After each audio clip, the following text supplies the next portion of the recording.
We are going to be updating the commission on the new special events policy, which will provide for a new process for permitting these types of events if the commission deems them appropriate. So we're just waiting on that to happen so that they can present it to us so that then we can make a decision. So we'll be moving forward. Okay, sure. Is there like a time frame for how long that usually takes? I couldn't tell you. Okay. Well, thank you for your time. Yes, Much thank you. appreciated. All right, thank you so much. Yes.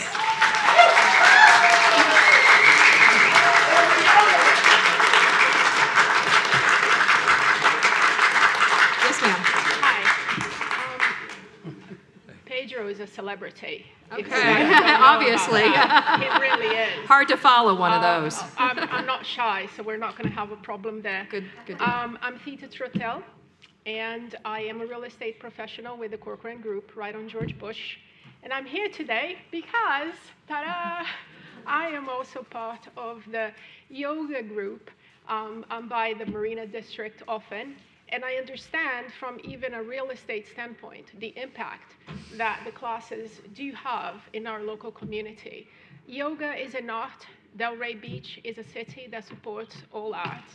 We see the murals, we see the Instagrammable areas.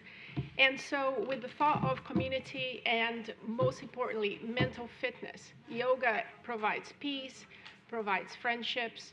We all get connected sometimes via Instagram and online. It affects the entire country, what we do here in Delray. So I wanted to reinforce, and as a professional, because sometimes people think yoga, it's a different image. We all love it. It's peace of mind. We bring revenue to the city, obviously, through restaurants. Word of mouth.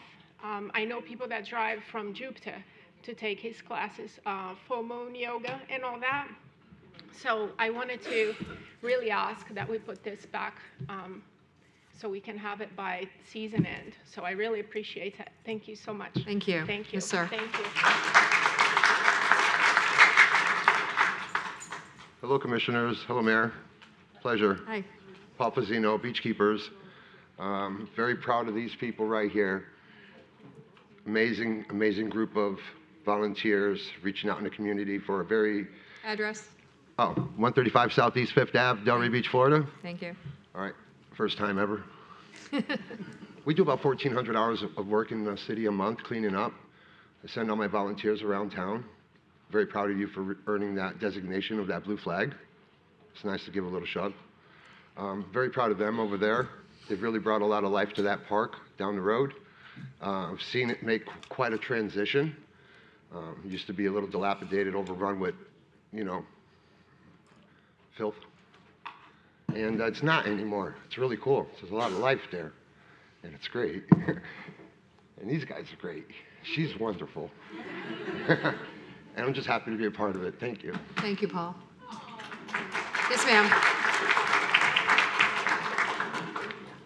Good afternoon. Vera Woodson, 1885 Palm Cove Boulevard. I have been away for a while, and I should say just away from here, but I keep bumping into Mr. Moore. I don't know why you and your fiance are stalking me. We need to talk about that. Home Depot, Japanese restaurant, the whole nine. You're cutting me off already. All right, well, anyway. Last time I was here, I was 2 pounds heavier, so those of you who recognize it, thank you. Thank you.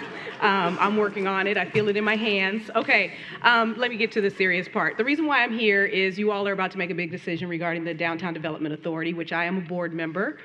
Full disclosure, I am a happy serving board member, and I appreciate all of the support that you all have given us along the path. I have 4 points to make that I hope when you are deciding who you're going to decide on, that you keep this in mind. I do not want to influence your vote. That's why I am trying to make sure that this is apolitical, because I am.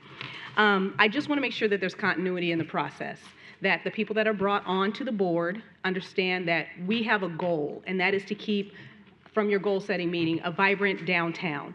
That is our #1 mission, to make sure that all of the representatives and all of the stakeholders in our city see that we are working for them and providing services and events that bring the vibrancy to the downtown, and that tourists come here and they enjoy it, hopefully want to move here, pay for the expensive housing, and love us the way that we love our city.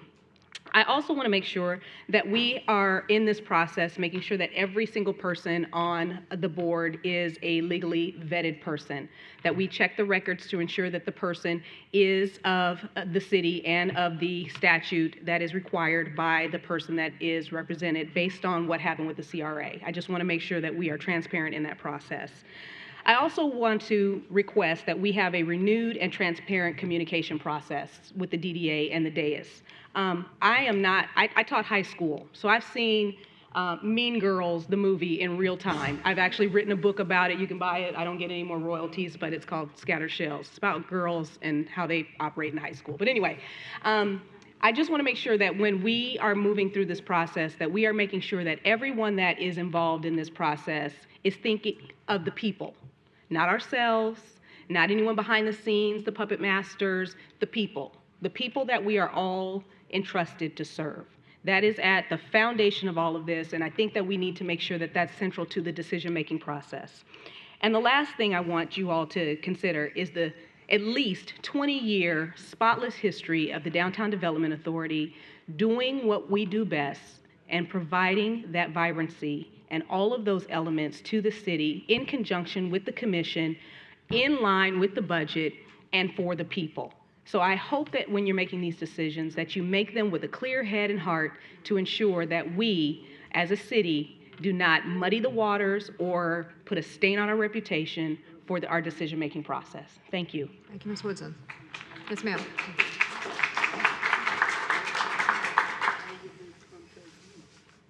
Good evening, Mayor, Commissioners, City Manager, and City Attorney. I'm Mavis Benson, resident, currently a DDA board member and the Merchants Association. There's a short explanation that I would like to give, as I am certain that City Attorney Jelen will be addressing the board appointment later. In 2021, a board member applied for a third term and was reappointed, but thank you, Vice Mayor Boylston, for reminding me that in 2021, our world was turned upside down. In 2022, it did happen again, applying for a third term, but that person did not get reselected. And now in 2023, 2 members did apply for a third term, and we were included on the May list, but we were taken off for the June 6th tonight. So I think this will help others to understand why it's been a little bit of confusion. Nevertheless, tonight you're going to be making 4 appointments. And you've had some over 20 plus good applicants. And I'm sure it's been a daunting task to select persons of whom you believe not only fully understand the responsibilities and expectations, but will also be committed through the giving of time and expertise and a genuine desire to serve. Ultimately, the effectiveness of board members lies in their commitment, integrity, and ability to contribute meaningfully to the board's work. With hope, these are the qualifications that have helped you in the selection of your nominations today. Over the past 6 years of my service, qualities of these from my colleagues have contributed to the productivity and success of our board. I am honored to serve with board members, all of whom bring passion for the vision and mission of the Downtown Development Authority. We have accomplished so much during this time, yet there's still so much to do. Our bottom line is always doing our best for the greater good of those whom we serve. Peter Kajiyama has a wonderful book, For the Love of Cities. In it, he says, when we love something, we cherish it, we protect it, and we do extraordinary things for it.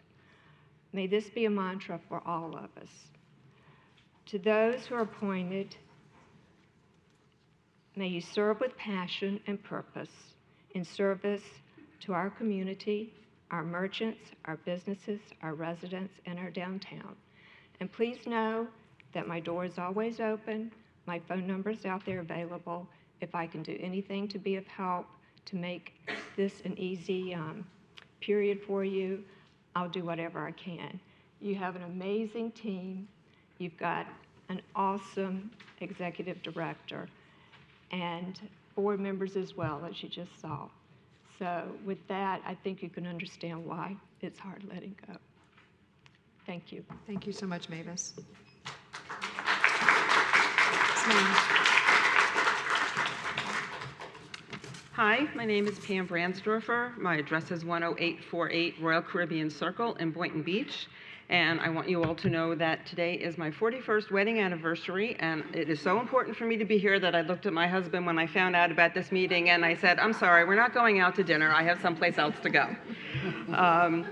What I'm going to say to you may sound a little familiar, as I sent a letter to all of you several weeks ago, but I thought that I probably couldn't say it as well again as I did in this letter, so if you'll permit me, I'd like to read that and add a few things on top of that. I wake up at 5:30 a.m. every single Sunday, earlier than I've ever woken up for work or pretty much anything else. Sun or clouds, dark or light, to start my day with the amazing sunrises on the beach. And once a month we gathered, or used to gather, to watch the amazing moonrise.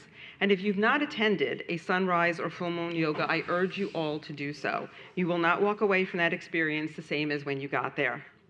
I'm struggling to understand, and I'm happy to hear that there is something in the works, but what the issue is with continuing these activities on the beach. Nearly all the times we're there, the beach is empty. We're in no way impacting the use of the beach by residents or guests, taking up parking, or being disruptive to anything or anyone on the beach. Not only do we not make a mess, but many of us actually take the time to pick up trash and clean the beach while we're there in an effort to give back to the town and to respect the beach. And we bring others to the beach. When my friends are in town, they always join me, even if they don't do yoga. And then we walk up and down Atlantic Avenue and get breakfast or dinner and contribute to the local economy. We pay for parking, for food, and for shopping.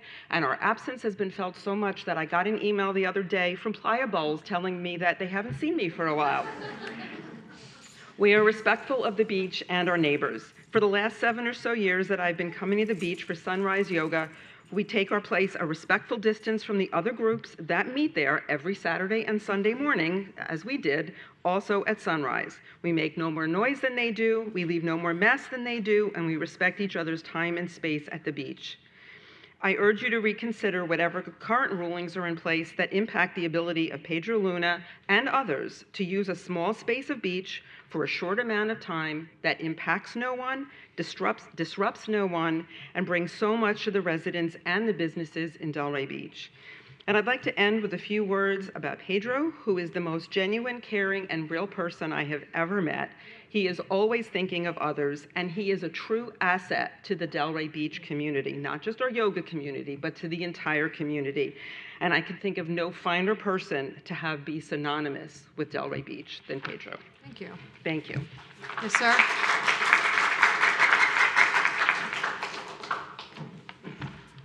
George Long, 46 North Swinton. Well, I'm going to change the order of my little talk here for a moment because I apparently am a psychic. I had written down that the police department was doing a very, very outstanding job, and these were my words, professional and patient. Exact words I heard up here earlier for the officers. And what happened is I watched I'm not sure what it's about. If I have a Facebook account or social media, I just make up a whole bunch of stuff and I let it go at that, but I don't. So I'll just say, I don't know what it's about, but somebody got pulled over and they were arguing vigorously about if this was fair or not. And the officers just very calmly explained what they had done wrong. And patience is an understatement. This person was not happy. But they didn't get upset about it. They just said, listen, this is what you did. That's all, and explained it all and went on their way. Now, which was good. Now, the reason I'm up here is that I heard mention of design services for Swinton and Atlantic Avenue improvements. And when you do this, make sure that we put some priority on the pedestrian crosswalk to Old School Square, which is mid-block. Mr. Long? Yeah, what? This way. The microphone. Direct your comments this way. Yeah, the commission. Thank you. There. Yes, we're here. Okay, that's why. I'm sorry. Quite all right. Okay. Go ahead. About the crosswalk on Old School Square. Okay, the We're there. crosswalk. It would go from the parking lot or by the tennis area across where you have hundreds of people go across when it's busy over there. And nobody goes to the corner. But I have a trick for getting across there. And my concern is it's not going to work much longer. Because what I do is I bought a baby carriage and I put a big doll in it, and then I go up to the sidewalk and everybody stops. Nobody wants to run over a guy with a baby carriage. And really works good, but they're getting suspicious. The kid hasn't grown in 5 years, and it just keeps staring ahead with a funny little smile, and it's not going to last much longer. And that's all I have to say, except one more thing. I read an article. I don't know how I got into it. It was a public parking network or something. And it was way out there. But as a result of that, I want to remind you to be free of unconscious cognitive biases. Apparently, when it comes to parking, people make a lot of assumptions about what should be done and what shouldn't be done without looking at the data that you should rely on. Thank you very much. Thank you, Mr. Moore. Let me long. Yes, ma'am. Good evening, April Leach, 502 El Dorado Lane, Delray Beach. I'm a 21-year resident. I'm here about yoga. The eloquence that preceded me doesn't need any reiteration. I'm sans yoga mat, but I would just like to leave the board with a question, and that is, as my PhD is in education. So in that context, what possibly would yoga on the beach not serve the mission of our Village on the Beach? Okay, thank you. Thank you.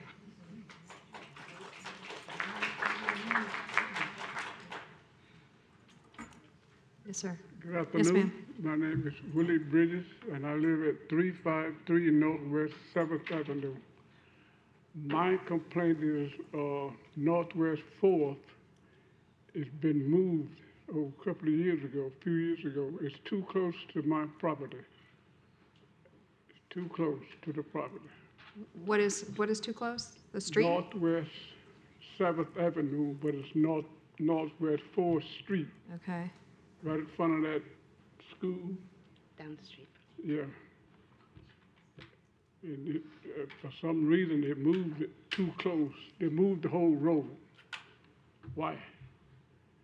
It's dangerous.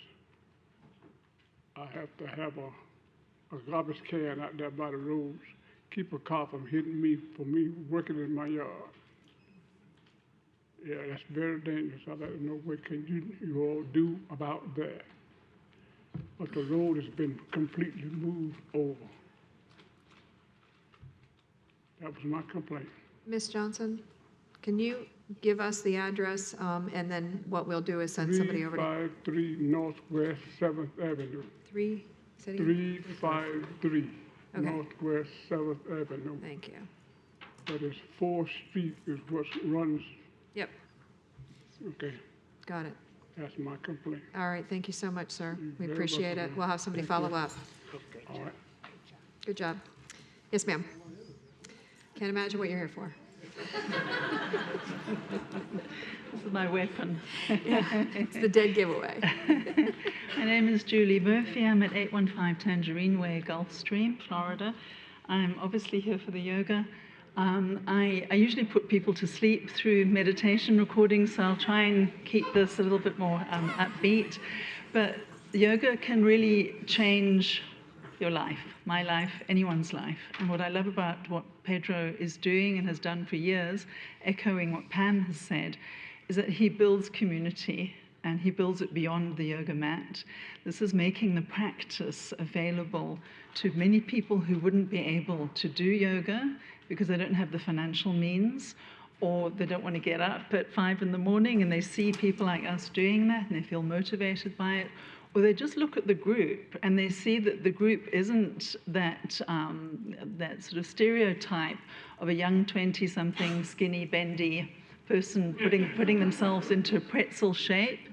It's about so much more than that. It really is about mental benefit, positive mood and mind shifting your mood and your mindset, emotional benefits, spiritual benefits. So it's something that we really hope that we'll be able to continue to do in the way that we've been doing it in those beautiful mornings, joining everyone else on the beach who loves the town that we live in.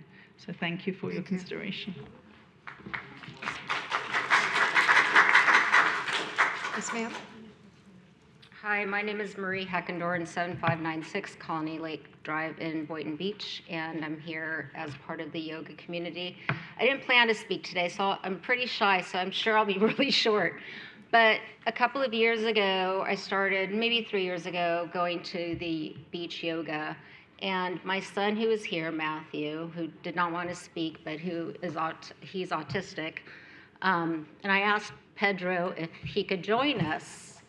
He didn't know how to do yoga, and now Matthew loves yoga. It's more than it's obviously healthy for your body, but it's a spiritual mind peace that's pretty indescribable, and to do it on the beach is even more indescribable. And it really provides such a sense of community with all of us. We're all so different, but Pedro brings us together, and we learn breathing techniques, which could be useful now. It just, there's so there's so much that the city, in providing us the opportunity to do this on the beach, gives us in terms of mental health and peace. So thank you for your consideration. Thank you. Yes, sir. Hello, Ms. Mayor. Hello, commissioners, and everyone here at the City of Delray Beach. Thank you for being here today and being nice to everybody and listening to what everybody has to say.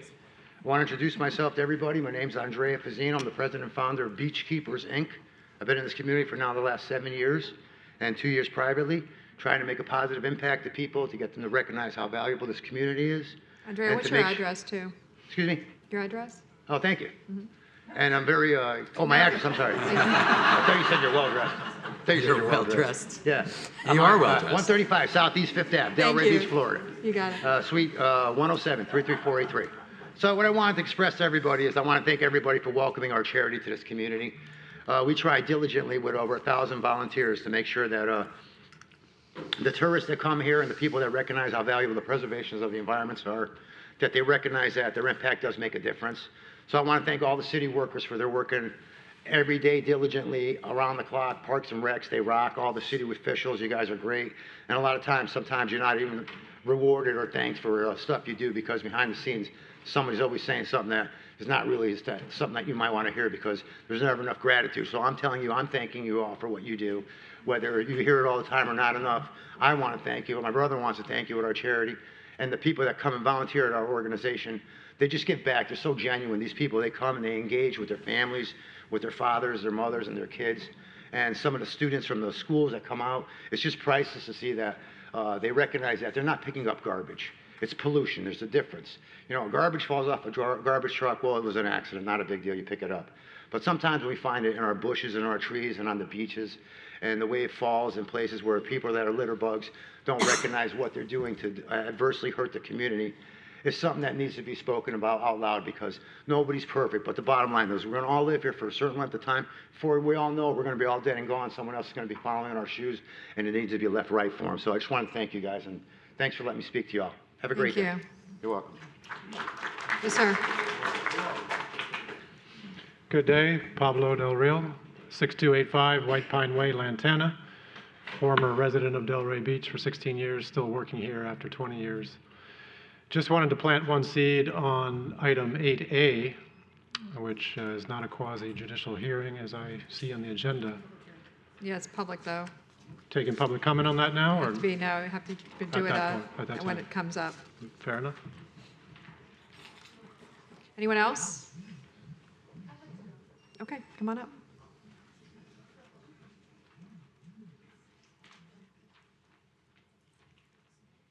Hi, I'm Amanda Mins. I live at 541 Northwest 54th Street in Boca Raton, Florida, 33487.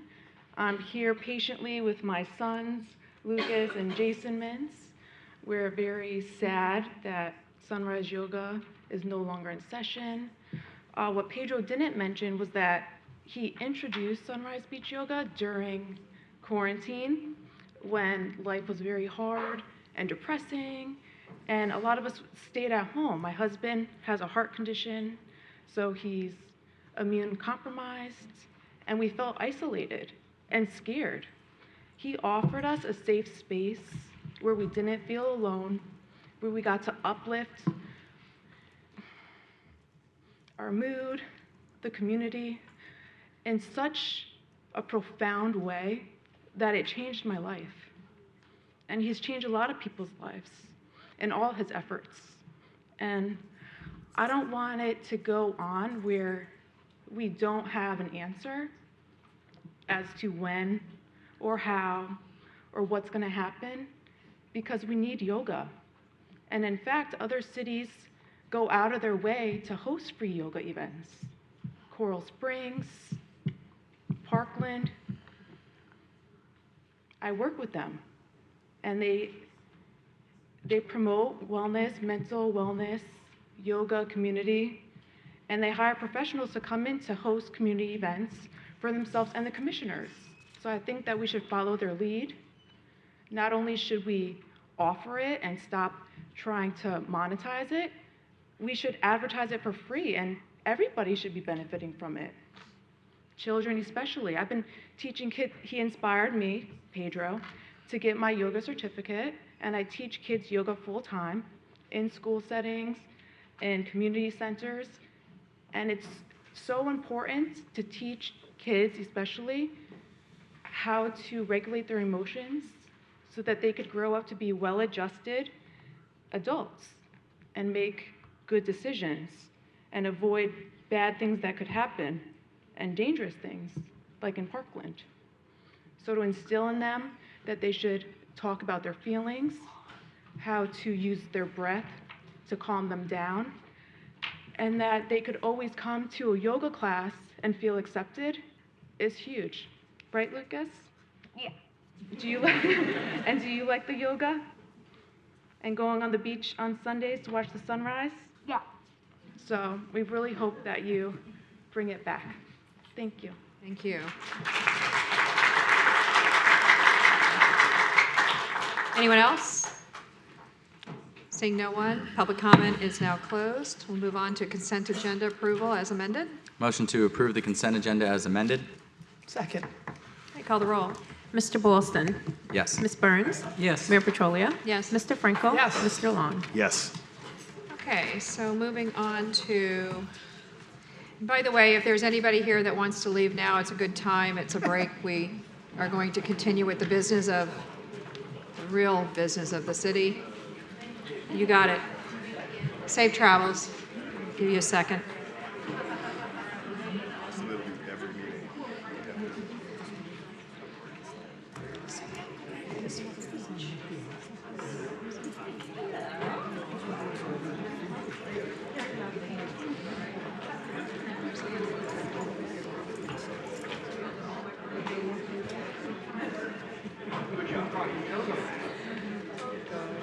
Still got a group left.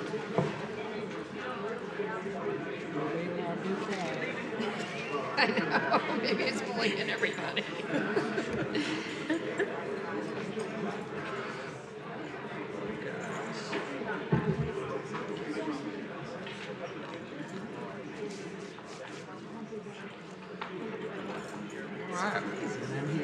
My jacket in the car this time, but just keep us all awake. All right, I think we're pretty much settled in, so what we'll do is move on to 7A, resolution number 94-23. Anthea?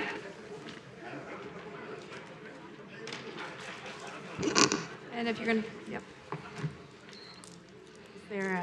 Yeah, there we go. This isn't a particularly complicated resolution. It might be a little bit unusual, so let me see. There we go. Okay, so the resolution, we're giving a new street name, and so ultimately that requires commission approval. There is an alley that is located in the Palm Trail neighborhood that is located between Bondway And Witherspoon, I think you'll remember at a fairly recent commission, part of this alley was abandoned and turned over to the adjoining property Yes. owners as it was no longer in use. However, familiar. there is a new development, and the lot lines are a little bit light on the screen. But ultimately, the issue is, trying to make sure this works, that two of the units actually face the alleyway as opposed to the street. And in order, when there's residents living there, unfortunately emergencies happen, and we need to be really clear with emergency response as to where they're going. And they were initially assigned a Palm Trail address, but ultimately as we move towards a certificate of occupancy and a permanent address, we really need to be able to make sure that particularly PD and FD can find the front door in the event of an emergency. So this is part of the original Kenmont plat, and so the proposal is to rename it as Kenmont Lane. We had initially said Kenmont Alley, and the developer requested that Lane would be more palatable, and certainly there's no harm with that. So that's the resolution before you today. It did go before a planning and zoning board, and they recommended approval 6-1. They agreed to it 6-1? Okay. And there's no applicant. No applicant. Okay, so if there's any questions, turning it over to the commission. Motion to approve? Second? Okay, call the roll, please. Ms. Burns? Yes. Mayor Petrolia? Yes. Mr. Frankel? Yes. Mr. Long? Yes. Mr. Boston? Yes. All right, moving on to 7B, Resolution 104-23. This is a quasi-judicial resolution, and we also have another one, so. There's two more, Mayor. So Right, 7C there's and 8B. C, and then I think there's another one in the Rezoning. public hearings. 8B. Thank you. Okay, so I'm going to read the quasi-judicial rules into the record for all of those.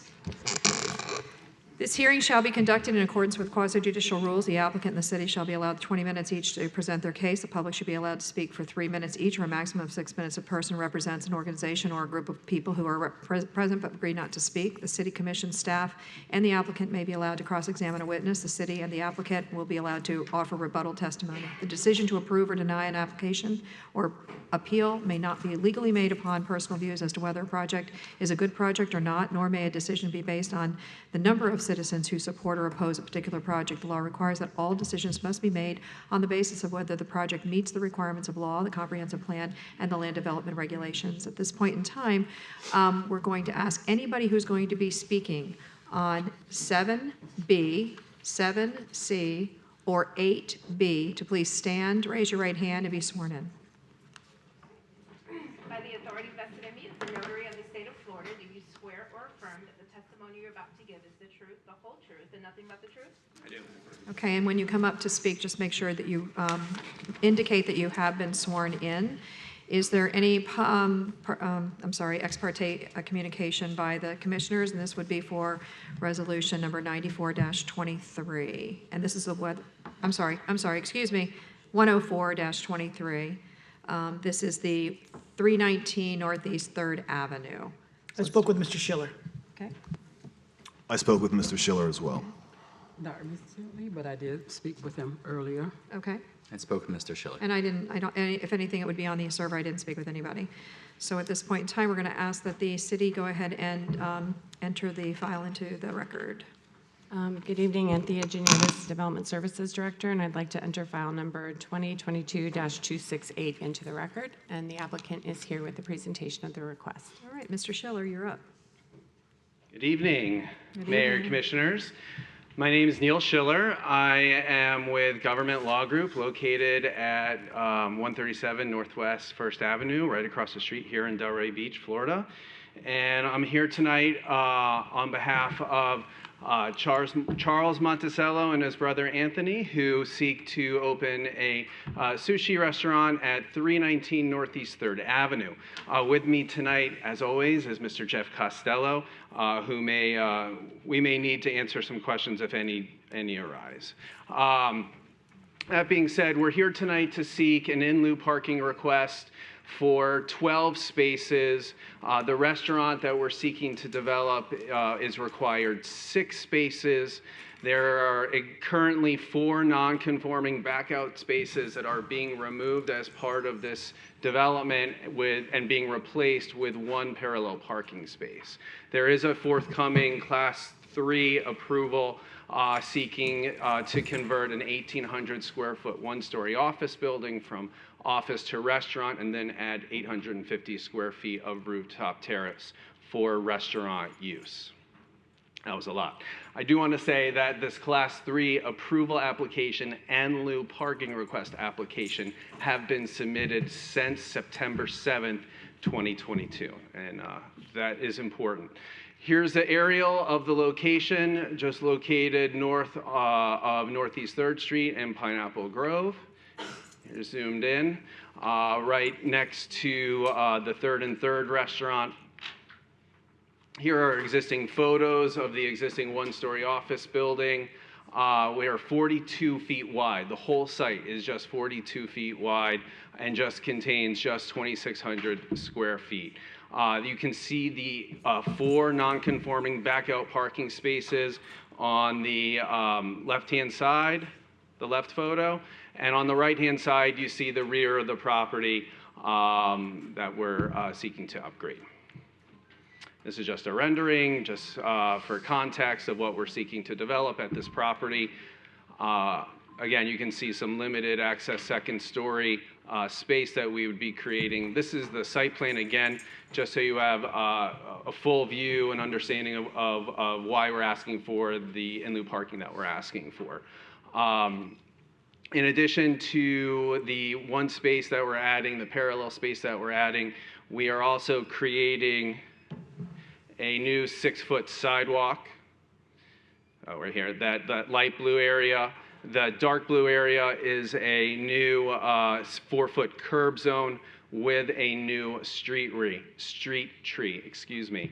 And then lastly, the application is requiring a 5-foot right-of-way dedication. This is just a life safety floor plans to just show you generally what is in our Class 3 application. And in lieu parking. So as you know, this is your second to last in lieu parking request that you'll see under the current rules, which you have to make a finding that there's adequate public parking options available here.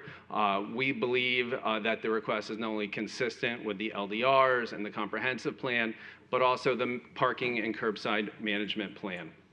The property, again, is in the Pineapple Groves Art District. Use of Uber, Lyft, and Freebie has increased.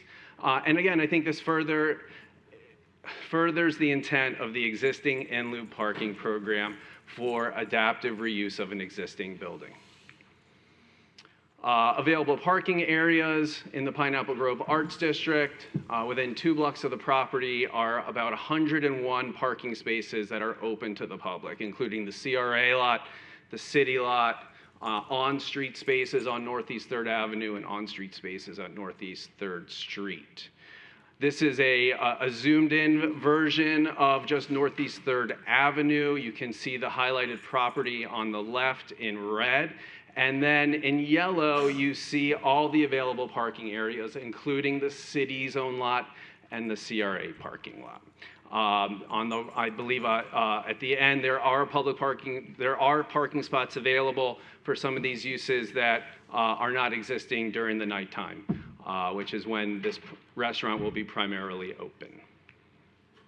In conclusion, we feel we meet all the criteria for you to approve tonight. There is adequate public parking available for this restaurant. We are only seeking 12 spaces.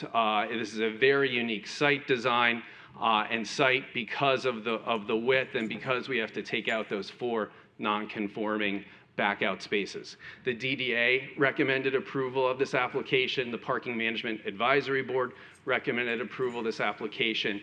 We ask that you approve this application tonight for the in lieu so we can go back through the process with our Class 3 site plan application.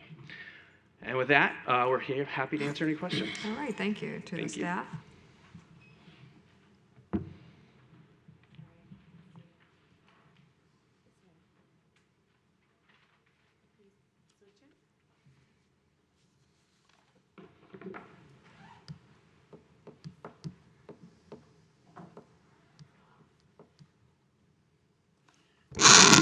Okay, so with me is Julian Gedanik. He's the project manager for staff, and so in case there's any detailed questions, he's accompanying me here. There should be a staff presentation as well, just to go over the calculation of the numbers and give you a brief overview. There we go. Okay. Ultimately, the issue with the parking is spurred by two things. One is the use conversion that's proposed, moving from an office sort of flex space into a restaurant, which has a much higher parking requirement, and then also the addition that provides a rooftop terrace access as well, which is expanding and increasing the use space. And the way that you can accommodate or request in lieu is different for those two different conditions. So, all right, so the keyboard doesn't work. I'll go this way. All right, so ultimately the request is for 12 spaces. That's an older version, but the way that the math works out, just to put it on the record, is ultimately the proposed restaurant is over 2,500 square feet. It's comprised of retrofitting the original first floor of the building and then adding another 850 square feet onto the second story for open air dining. This would normally result in a requirement for 16 spaces. However, as the applicant gave you an overview, there are 4 non-conforming spaces that back onto the street, crossing the sidewalk. This is not an arrangement that we would ever allow anyone to build now. And so, you know, by installing a parallel parking space, we're able to remove that pedestrian vehicular conflict in a street that is becoming more and more active and lively. So it's a loss of 3 spaces because one comes in parallel. The property is not wide enough to accomplish 2. The adjoining property has just finished. It's construction that would be the parking garage with the small space next to it. So we are giving credit for those 4 spaces because we want them to be removed, which is why the requirement is 12. That requirement that in terms of in lieu, the existing building, the use conversion, you're allowed to do 30% of that square footage as an adaptive reuse incentive. The new square footage is, I'm sorry, it's the other way around. You can do 100% of the ground floor. Thank you for not nudging me, because I could feel you. 100% of the adaptive reuse can use in lieu. Only 30% of the new square footage is allowed to ask for that accommodation. So we've boiled it all together, and both the applicant and staff are in agreement that 12 is the number that would need to be provided for this project to move forward. So again, here's those 4 spaces, and you can see that there's a path that is demarcated by the new street improvements that have been done. And then by removing those spaces from the front, there wasn't an effort to try to fit 2. It's not going to fit with the resubmittal, I suppose, shows that based on the images they're showing. And so it would, like I said, remove that back out, allow for a tree, a wider sidewalk, a parallel space, and remove the pedestrian vehicular conflict point that's there today. This request is located within Area 4. And so the required payment would be $55,200, and it would be due at the time of building permit issuance. At this point, there's no sense going forward to SPRAB for final action if the project can't be parked, which is why it's here before you now. Ultimately, if the in lieu is granted, it will go on to SPRAB, and the project itself will appear at the very least as an appealable if there's no other waivers or action needed. So you will see it again. The finding that you have to make is that there's adequate public parking options available. And while the code doesn't specify the exact distance, a 5-minute walk is just over 1,300 feet. So if we look at about a 1,000-foot radius, the applicant has presented, I think, a very good overview of the parking that is available in the general area that is public. Old School Square and the railroad lot are outside of the 1,000-foot radius. The DDA recommended approval 4-1, and the Parking Management Advisory Board recommended approval 5-0. And we're both here if you have any questions. All right, very good. So at this point in time, this is a public hearing. If anybody is here to speak to this issue, please step forward. You state your name and address, and you'll have 3 minutes. Seeing no movement, public hearing is closed. Is there any cross or rebuttal testimony by either staff or the applicant? I just have some brief rebuttal. Sure. A couple of things I forgot. One thing that I forgot to mention, and one thing I just want to remind you, we don't get credit for the one parallel space that we're providing on site. So it's not like we're not providing any parking. We're providing that one parallel space that we can only fit on site, but we don't even get credit for that. And then I just added up the CRA lot and the city lot that are on Northeast 3rd Avenue, and I'm no mathematician, but I got 67 total spaces. So, and those are just literally in the parking lots. Those are not even on street. So again, we'd ask for your approval and to move this forward so we can develop this really small sushi restaurant. Thank you. All right, very good. Any rebuttal or? Yeah, I do want to confirm he's correct. We don't count the one space in his requirement, but I think it's important to point out it is being provided because it's parking for the Yeah. area that will be there and will be publicly accessible. All right, So very I don't good. disagree with that correction. All right, to the commission. Any questions? I have concerns. And here's my concerns. First of all, number one, I love the adaptive reuse, but what we're doing is we're not just doing adaptive reuse, but we're adding, new use, and we're not really getting the parking for that. We're using our spaces. I don't understand how we can have a requirement of 16 space. How many was there? 16 originally? That was required. And we've rolled it back to 12 because of spaces that have to be provided by the sidewalk. I think, it's 16 spaces in my book. That's what we should be getting full credit for, but we're not. And I think that we are heading down that path in the 3rd and 3rd area.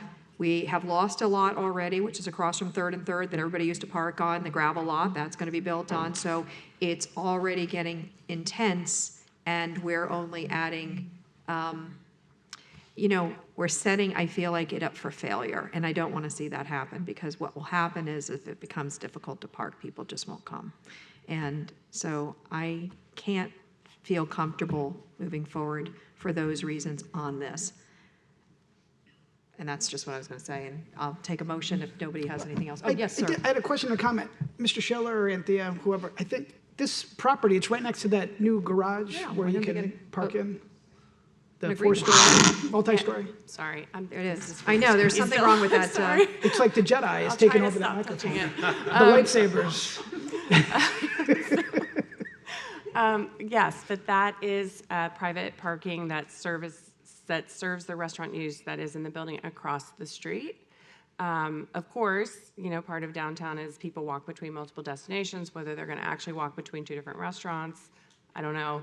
And I think ultimately, anecdotally, the CRA and the city lot tend to have availability in the evenings. Part of what we probably need to do in advance as part of the ZIP is to get the utilization rates for those lots, because right now there seems like there's availability, after hours, but if, to the mayor's point. You actually brought up another point, which, Neil, you didn't have in your report. I appreciate you have Uber and Lyft and all these other things, but I walk to that area for dinner 3 to 5 times per week, and I live 4 blocks away, 5 blocks away. And what I've been seeing, not only when I'm walking to the gym in the morning or out for dinner or lunch, is people are walking a lot more in our city. And I think it is kudos to Public Works and the larger sidewalks and the safer area, and there's well-lit areas. So I'll be in support of it. Thank you. Very good. It's the same thing we've had the last few meetings, right? Yep. We've put this process in place to review the in lieu process. Until then, there's a few more that need to go through, so I'm in favor. Okay, entertain a motion. Motion to approve. There you go. Second. All right, call the roll, please. Mayor Petrolia? No. Mr. Frankel? Yes. Mr. Long? Yes. Mr. Boylston? Yes. Ms. Burns? Yes. All right, good luck. Thank you so much. You got it. All right, moving on to 7C, also quasi judicial. This is resolution number 113-23. Ex parte? Ex parte, yes, communication, hold on just a minute. Yep, is there any ex parte communication with this is the 1115 North Swinton Avenue, this is the one with the... This is a reconsideration, That's yes. the reconsideration, exactly. Just emails on the city server, I believe. Mr. Long?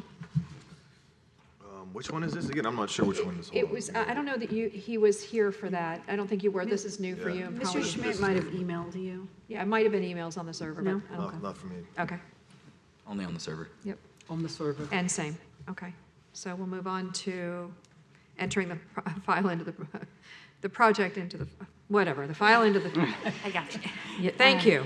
Anthea Geniotis, Development Services Director. I'd like to enter file 2023-056 into the record, and Mr. Schmidt is here with a presentation.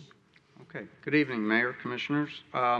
David Schmidt for the applicant, Ann Copeless. I was not at the last meeting, so thank you for granting the requested motion for reconsideration.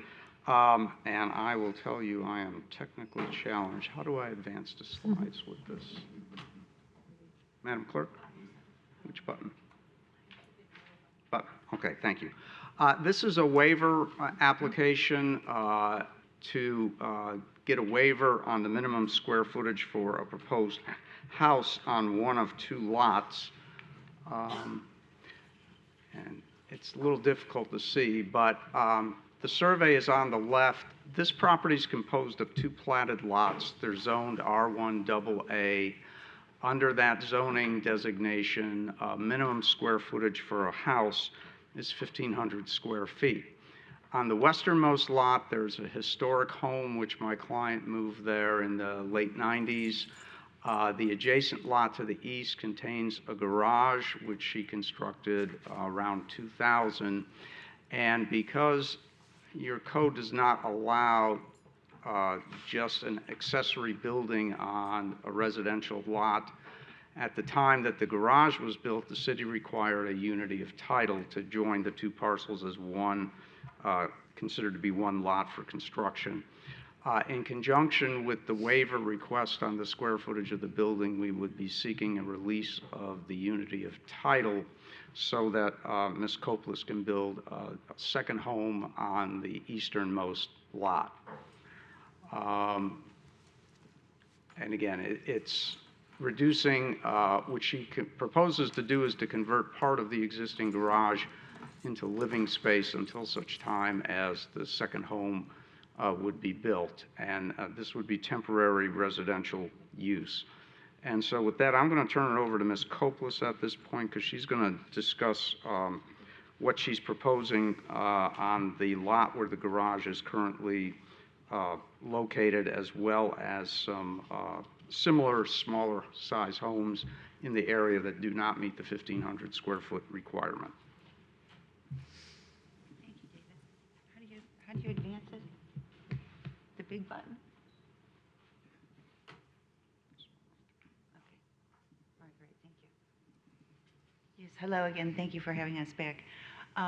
So this is the collaboration that myself and my attorney have come up with for the floor plan of the courtyard home that is proposed in the rear of the 12th Street fronting lot. This one is the site plan, which shows the courtyard home toward the rear of the 12th Street lot, facing the rear also of the garage.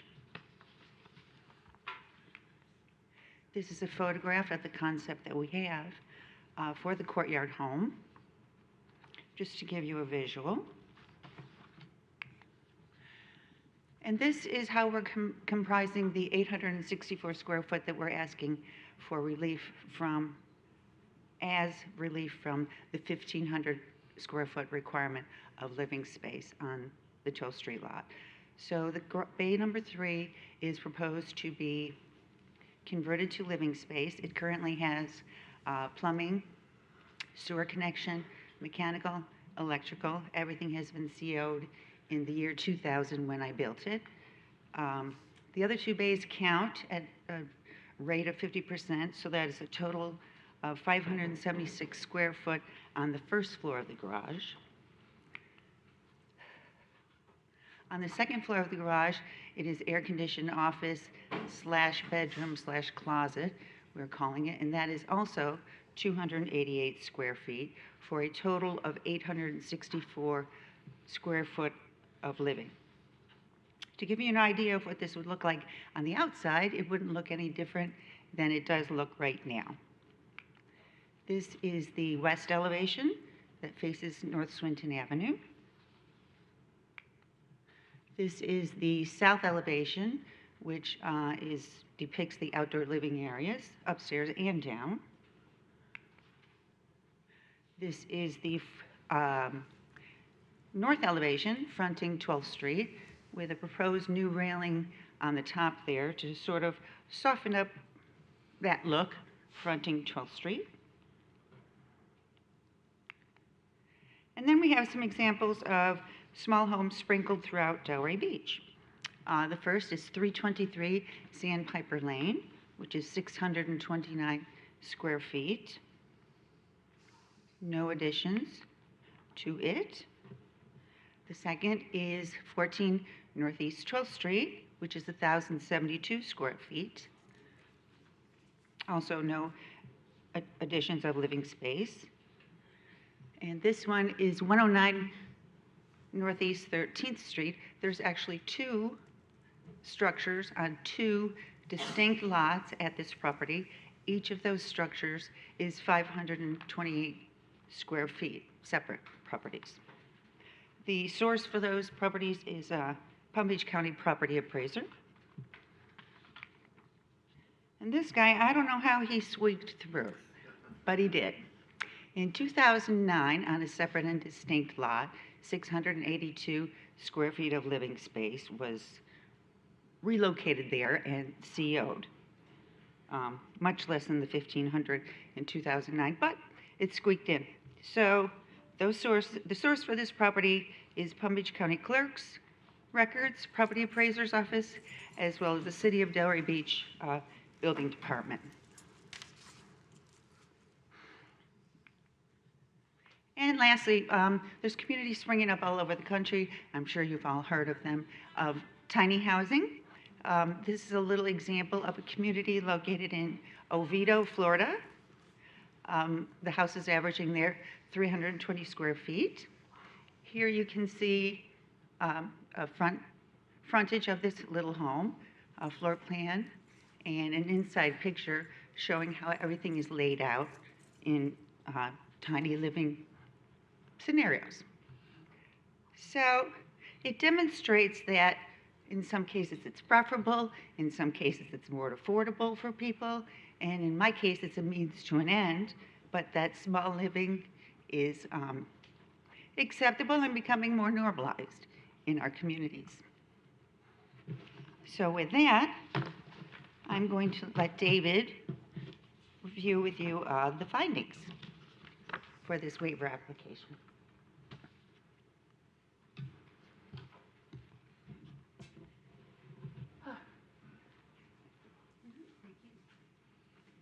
In order to grant the waiver, and this is from, it's in your memo that on the agenda, LDR section 2.4.7B5, the approving body shall make a finding that the granting of the waiver first shall not adversely affect the neighborhood area.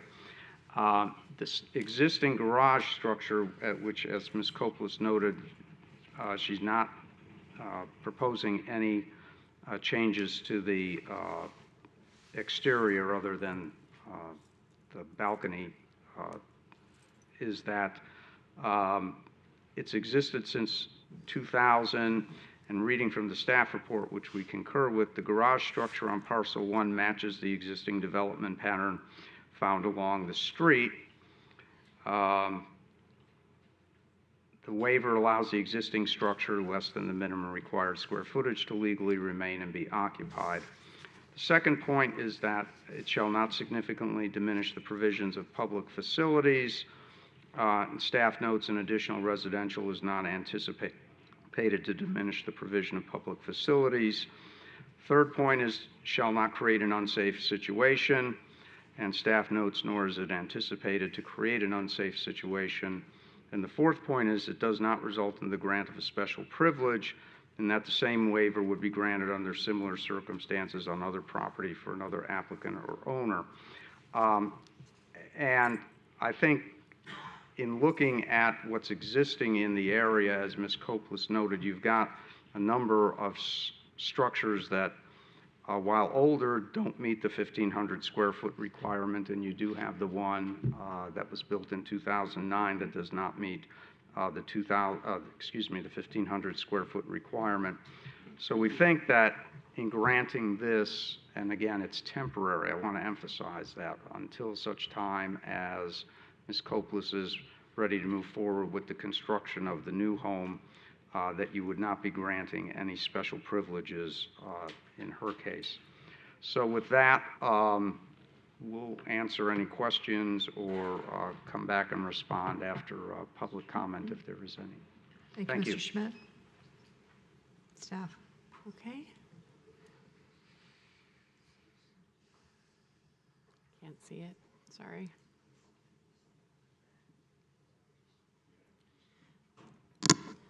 So I think the issue before us is, I'm sorry, I really rely pretty heavily on being able to look at them while I'm talking to you. Okay, so the issue at hand is really the square footage of the floor area. The R1 AA district requires a minimum size house under these regulations of 1,500 square feet. And ultimately, the result or the waiver that's being requested would allow for 864 square feet, as the applicant has presented. This is a picture of the residence today, the main homes that is on these two unified lots, faces Swinton. And this was an accessory garage building with an office in the upper floors that was built, together. And so the request right now before you is basically to allow for the separation of the property so that this can be a separate and distinct property that can go to a different owner. And this could be a separate and distinct property that could go to remain with Ms. Copeless or go to another owner. And I think it's important to consider that while plans are lovely, the best made plans don't always happen, and so you really need to look at the request under the lens of if this stays an 864 square foot residential unit, is that okay? So I think you've got a pretty good overview of this. In order to do this, we need to dissolve it. In order to dissolve the unity, that we cannot create any new nonconformities, and so that's why the waiver is required for us to separate the properties. There was already a variance from the front setback that was approved from 30 feet to 26.5 on parcel 1. And so ultimately, if this is approved, the modifications would be made, and then the applicant would be, or the applicant, the dissolution would be required. While the size of the property is, I think there's been examples that have been submitted on the record that show smaller units exist. Also tell you that the generational data coming out for two much larger generations than Gen X, which is the Zoomers and the Millennials, they, we are moving from a country of families. We used to be 45% families 20 years ago. We're only 20 now. We have a much larger influx of singles and couples, and in general, we do need to look at our unit sizes. We've not been able to do that, so it'll be a case-by-case situation until we have time to look at that. I think the issue that came up with the separation before and the strategic planning was whether a house could look like this now if it was starting from scratch. And I think that was the question of, like, is there a visual impact beyond just the size and the scale and that it's a unit? And I would agree that the size of the house, the size of the unit, and the, I'm sorry, this is driving me crazy, and the rest of the building is that sorry, I've told you all of this, so I'm trying to go back to it, is maybe not the biggest issue. If somebody started from scratch, they would probably have a front door facing the street. And while that's desirable, to start from scratch means all of this infrastructure that's already built, probably some of it is going to a landfill. There's sustainability issues that are good for reusing structures as well. So, you know, the push and pull of this is ultimately the only waiver that's required is not to the aesthetics of the building that is left. It's merely to the size of the unit that would result if the larger plan of building more use area behind this existing building was not to occur.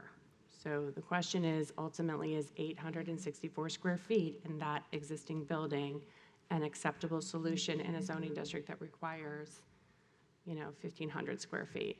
And the findings before you are, again, whether it's adversely affecting the neighborhood by allowing that condition. Is it diminishing a public facility, or is it creating an unsafe situation? And then finally, if it's a special privilege. And those are the 4 findings that you have to determine in considering the request. And that's it. All right, great. So is there anybody here that would like to speak to resolution number 113-23? Please step forward, state your name and address. You have 3 minutes. And just let us know that you've been sworn in too. Yes, sir. Good evening. Good evening. My name is Dan Bellante, 206 Southwest 2nd Avenue, and I'd like to say a few words in support of this application. I'm just going to read, it's easier for me. I'm the executor of the estate at 18 Northeast 12th Street. My oldest friend and business partner lived there and was Ann's neighbor for many years. Pam and Ann and her neighbor Doug and I were involved in supporting many of the early efforts in revitalizing 12th Street, the Del Park neighborhood, and the city's renaissance. Along with others like Bob Curry, Gene Fisher, Sue Kellerer, we worked on the early programs like developing the Pineapple Arts District, the West Atlantic Avenue District. We attended the early charrettes and the early art and jazz on the Avenue events. We participated in the Light Up Swinton Christmas programs and the bed races. Ann, in particular, for many years hosted the popular garden and home tours to benefit the Children's Achievement Center. Her home was selected as a premier home for the tour. Mounts Botanical Gardens recognized her contributions with awards for 3 years in a row. Excuse me. Ann has hosted many charitable and fundraising events over the years, including for the Historic Preservation Board. She was awarded for excellence by the Delray Beach Historic Preservation Trust and was honored by the Boca Raton Historical Society for her preservation of her historic home, designed by renowned architect Carlos Chappelle. Ann has been contributing to her street, her neighborhood, and this city for all of the years I have known her. I wholeheartedly support her waiver application. She is the kind of person we need to keep in Delray Beach. Thank you. Thank you. Anyone else?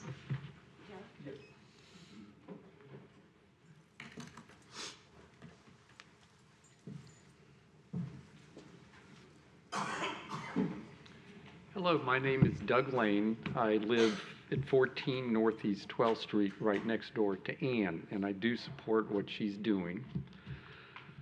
And you've been sworn in, sir, yeah? You were Yes, sworn in. I was, Thank yes. you.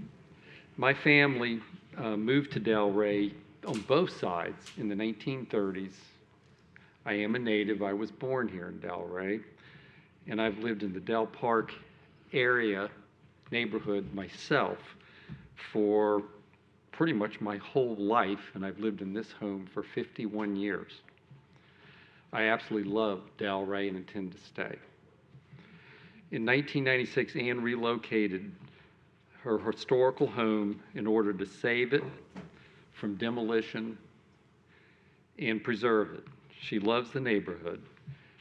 The moment Ann arrived, she became very active in our neighborhood, She was a pioneer and a leader in the following ways.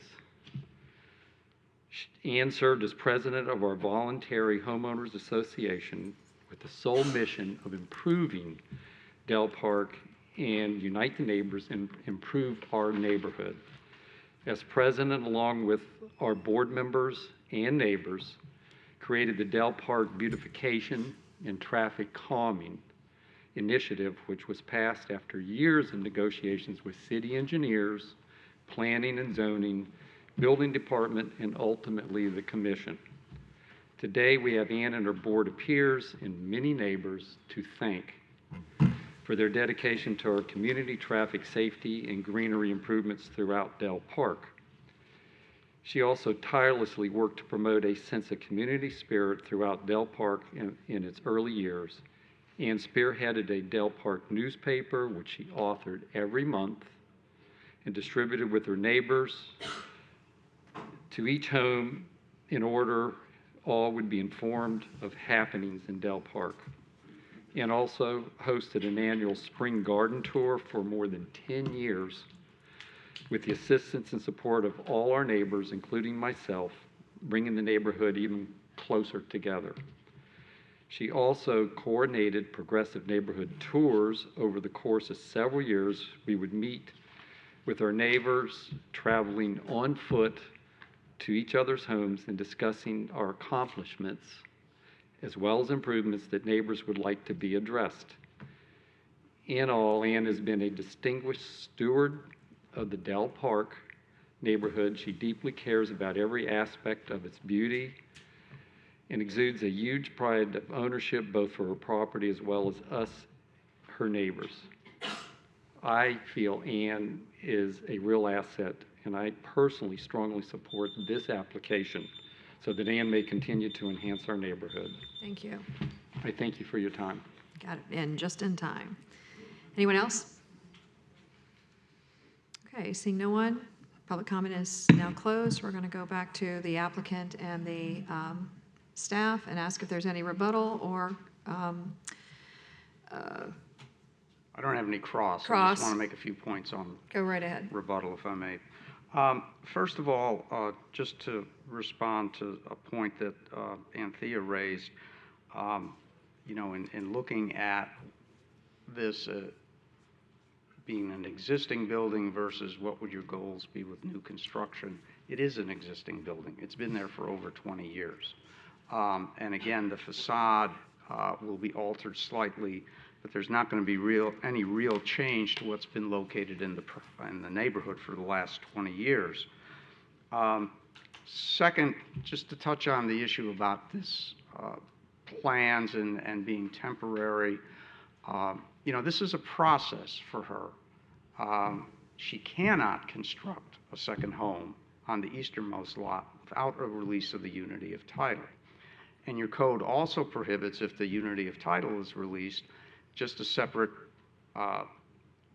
accessory structure, which is the garage. So I think this is a good compromise and proposal on her part that until she's able to proceed with the new construction on the home, that she resides in the garage and converts that into living space. And finally, again, it's not new development, but the comprehensive plan that was recently passed does support smaller housing, and so I hope you take all those points into consideration and grant the waiver request. Thank you. Any comment or rebuttal? So I would like to confirm, there is a bit of a chicken and an egg situation that they're navigating. You can't build the bigger house because we don't allow two houses on a lot. You can't separate them because you can't have just an accessory garage as a freestanding building in a residential neighborhood. So this has been a bit of a effort to find the right process to move through. And so I'm here if you have any questions about that. To the commission. Can I just make one statement? Sure. The resolution, the draft resolution that was provided, 113-23, there's a typo in it. So if the commission is inclined to approve this, under section 4, it states that you would be approving the construction. As you've just heard, it's not a construction of an 864 square foot dwelling unit. It would just maintain the existence of one. And so we won't sign it tonight. If it gets approved, we'll have to make some changes. All right, very good. So I would ask that it be approved as amended. All right. Unit right now, there's not all, so they're taking what's there and then adding, so like, we're gonna have to wordsmith it a bit. Right. I'm going to say a couple of things. I know that I understand the situation here, but you know, there's two thoughts here that I'm having. Number one, there was no ability to be able to put that garage up without tying the two properties together, and that was done to put the garage up. So now what they're asking us to do is to split it and divide it again, as if we could have allowed for that structure to be there to begin with, which would never been allowed originally. While there is an intent to build more on that particular property, it's, to me, not what we would have allowed probably what we would have allowed to be built the way that it's built. So in other words, the garage with 3 bays is now becoming the front of a property on 12th. I have a similar situation in my own neighborhood where there is a property, a full-size lot, and this is too, that was combined with another full-size lot to put a structure that they call a garage, it's more like a warehouse, in the neighborhood that could, in essence, have the same thing happen. And I think that, you know, I think that it is offering a special privilege, and it is adversely affecting the neighborhood. So with that, I can't find myself to go down that path, just as I couldn't before, with the findings that are required. With respect to all the smaller homes, we have a ton of small homes in our community, but they're all older homes that were built many, many years ago, and they're grandfathered in. If they were to be taken down, they're not going to be allowed to be built at that level at this point in time. And so that makes the difference. And I think that we're going down a path here that is problematic from my perspective. Deputy. Former Vice I'm just Mayor. a regular guy. Commissioner. Yeah. I see you going for it. Go Yeah, for it. thank you for the presentation. Mayor Schmidt, thank you for your presentation. I appreciate your neighbors coming out to give their perspective, and I supported it the first time, so you continue to have my support. Thanks. Okay, very good. Mr. Long?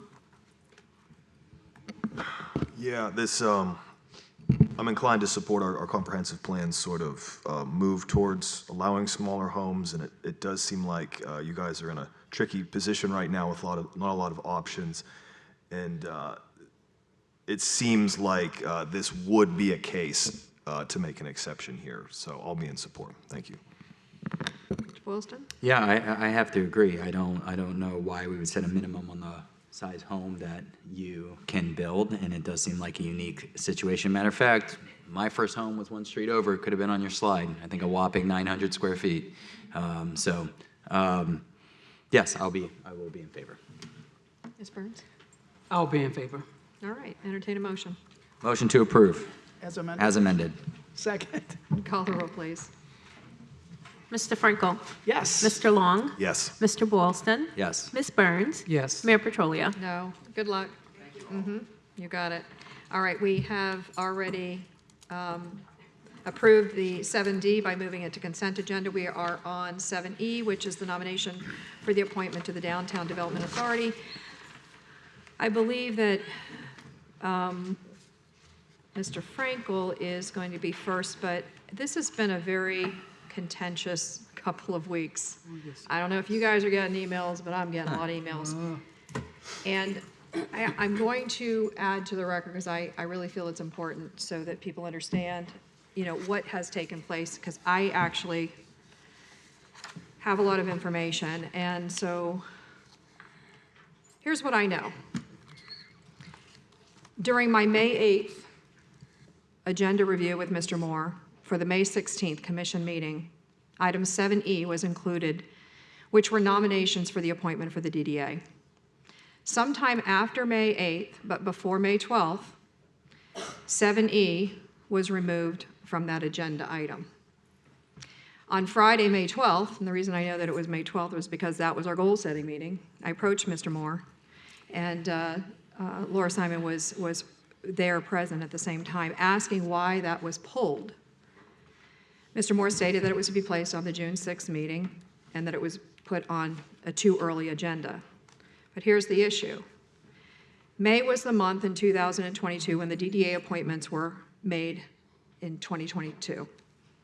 So I requested that the applications remain closed in order for nothing nefarious to be inferred. That didn't happen. After the May 8th date, 6 additional applications were made for the DDA appointments, of which there are 4. In addition, 2 incumbent board members, and you heard this earlier, were not placed on the selection list, citing Section 32-08C of the Delray Beach ordinances being term limited. And yet on May 17th, 2022, that was just last year, at the last time that we were appointing, the City of Delray Beach cover memo and the staff report for the agenda item, and that was 7B at the time, stated, and I'm going to quote it, "The term for Mr. Peter Arts will expire on June 1st, 2022. Mr. Arts will have served 2 full terms, is eligible, and would like to be nominated for a reappointment." And then again on July 6, 2021, the City of Delray Beach's memo and staff report for the agenda for item 7D stated, and I'm going to read it also, quote, "Due to Mr. Alan Costello's term expiring on July 1st, 2021, a seat will be vacant. Mr. Alan Costello will have served 2 full terms, is eligible, and would like to be reappointed," end quote. There's also been some throwing back and forth about whether or not there's true tax qualified applicants meeting the full criteria. So here's my suggestion to the board, to the commission. Moving forward, all tax qualifying members should be required to provide the documentation to prove their status. It's required. That's what has to happen.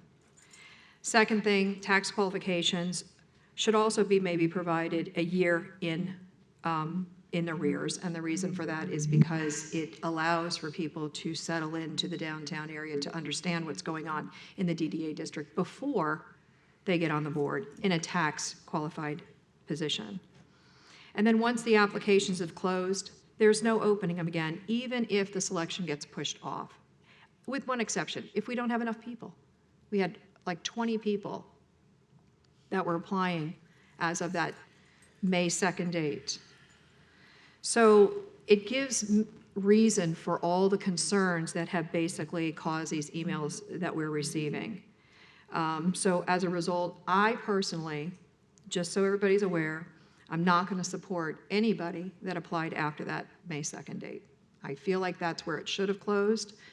And you all are going to, put on who you want. I think that there were some good comments made, but I really feel it's fair to look at it from that perspective. There were 20 people that had put their applications in for years, sometimes, or a year and a half in advance, but there was a group of 6 that basically put them on between the time that it was reopened up and the time that it was shut down again a second time. So that's where I'm going with it. I just want to make sure, and I'm going to put this in the record so that it is part of our agreement. So, Mr. Said it's part of our, Frankel, you have, part of our record. I'm sorry, I'm going to give it to record. I'm sorry. Yeah, before we jump in there, Yep. because I want to definitely clear the air on all of this as well. Mr. Moore, when was the DDA appointments originally scheduled on our calendar? For what meeting? Direction of the Office of the City Manager was for arrangements to be made for the June 6, 2023 meeting, which is today. However, it first appeared on an initial draft for the May 16th meeting because of a discussion that Executive Director Simon had with the lower echelon staff member in the Office of the City Clerk to get that facilitated.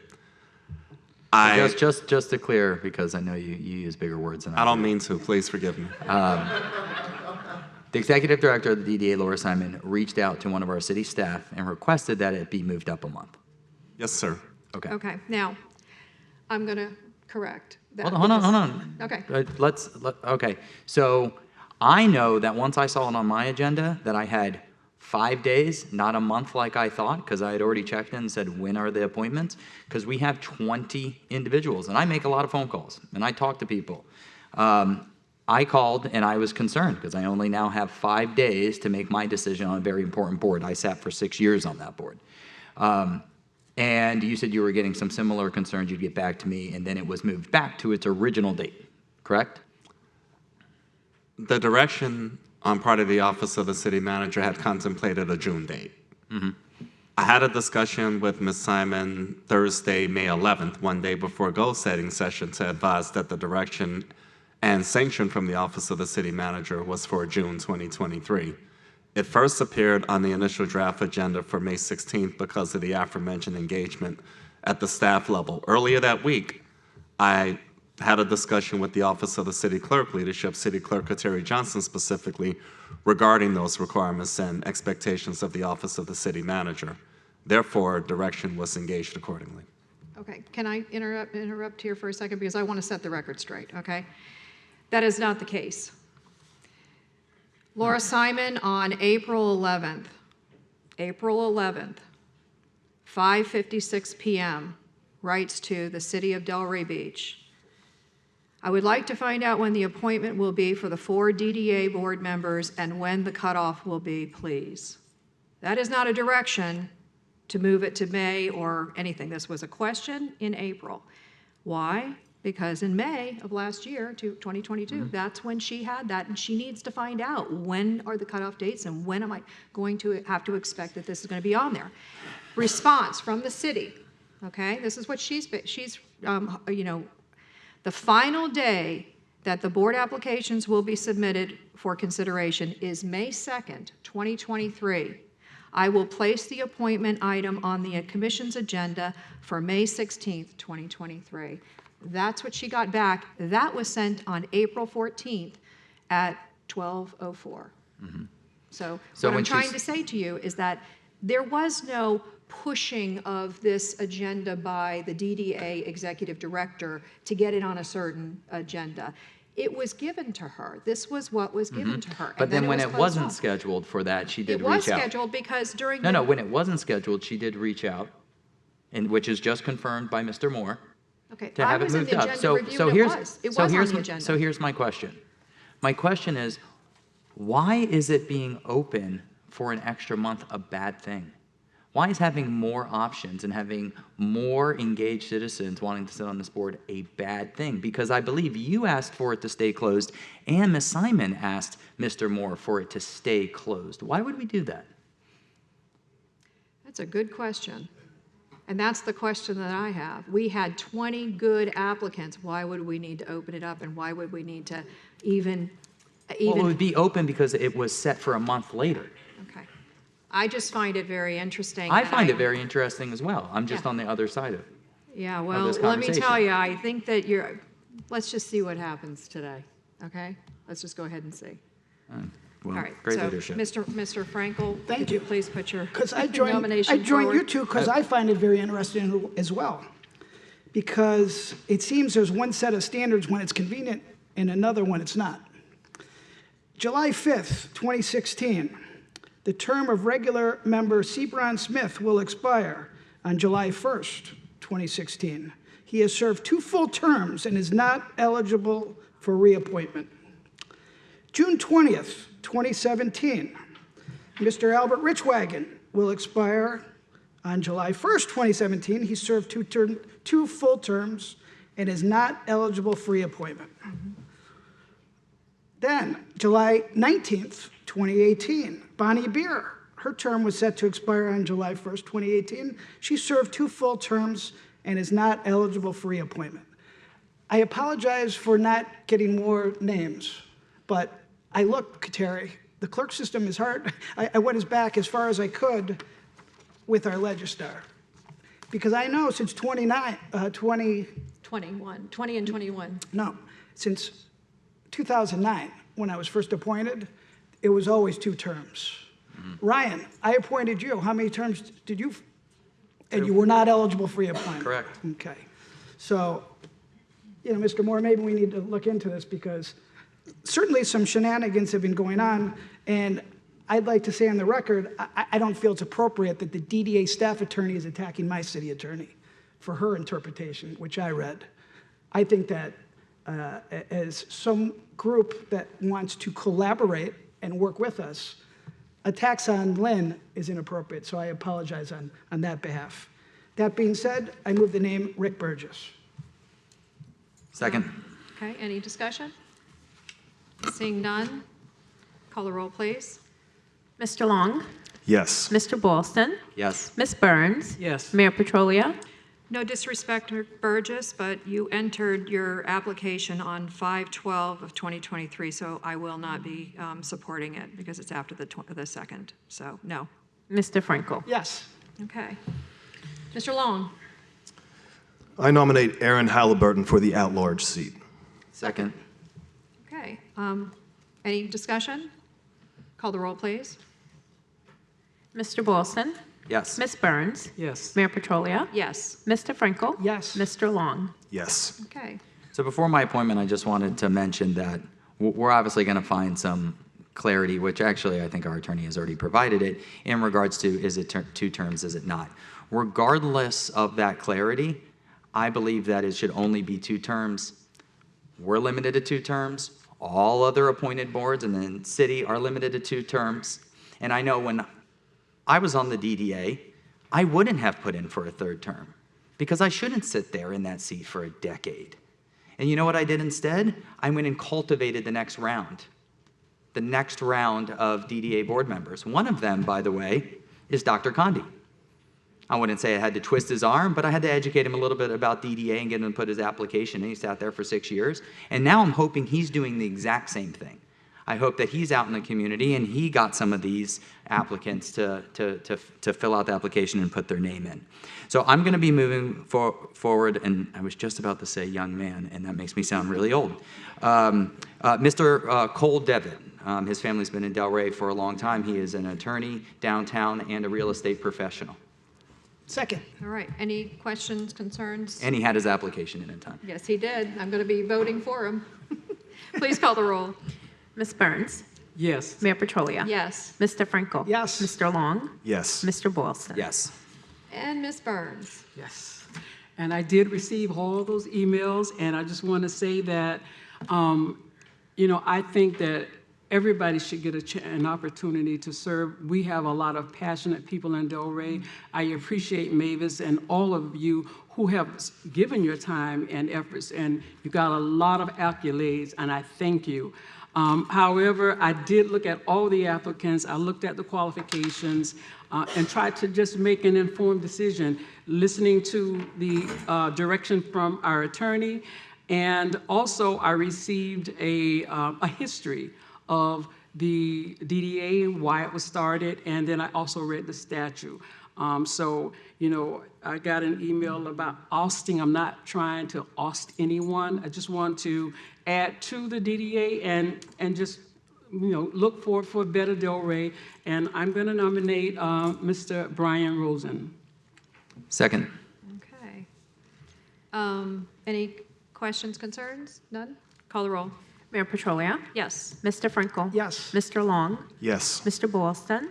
Yes. Ms. Burns? Yes. Very good. I would just like to say thank you to Mavis. I know we've Yes. had quite a few conversations Dr. over the last Condi. few weeks, and Dr. Condi for your service. And I know you're not going anywhere. And Mavis, you will be missed on the Avenue. I hope that you still stay very vigilant because I know that everybody knows you on the Avenue. If there is a mayor down on the Avenue, it would be you. And we really appreciate all the good work that you've done. And Dr. Condi as well. So you guys have served the board very well. So thank you. All right, moving on to 8A. We are now on the public hearings and second reads. 8A and 8B are related, so we'll Okay. do those together. Very good.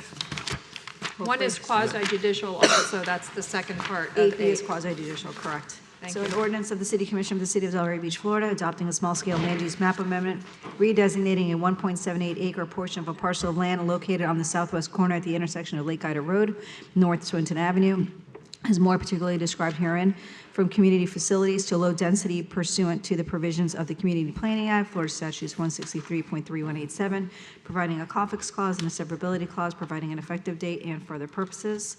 Ordinance number 07-23, an ordinance of the City Commission of the City of Delray Beach, Florida, rezoning land measuring approximately 2.83 acres located on the southwest corner of the intersection at Lake Ida Road and North Swinton Avenue from community facilities to single-family residential, as more particularly described herein, amending the City of Delray Beach zoning map July 6, 2021, providing a conflicts clause and a severability clause, providing an effective date, and for other purposes. And this is a privately initiated rezoning, which is a quasi-judicial item.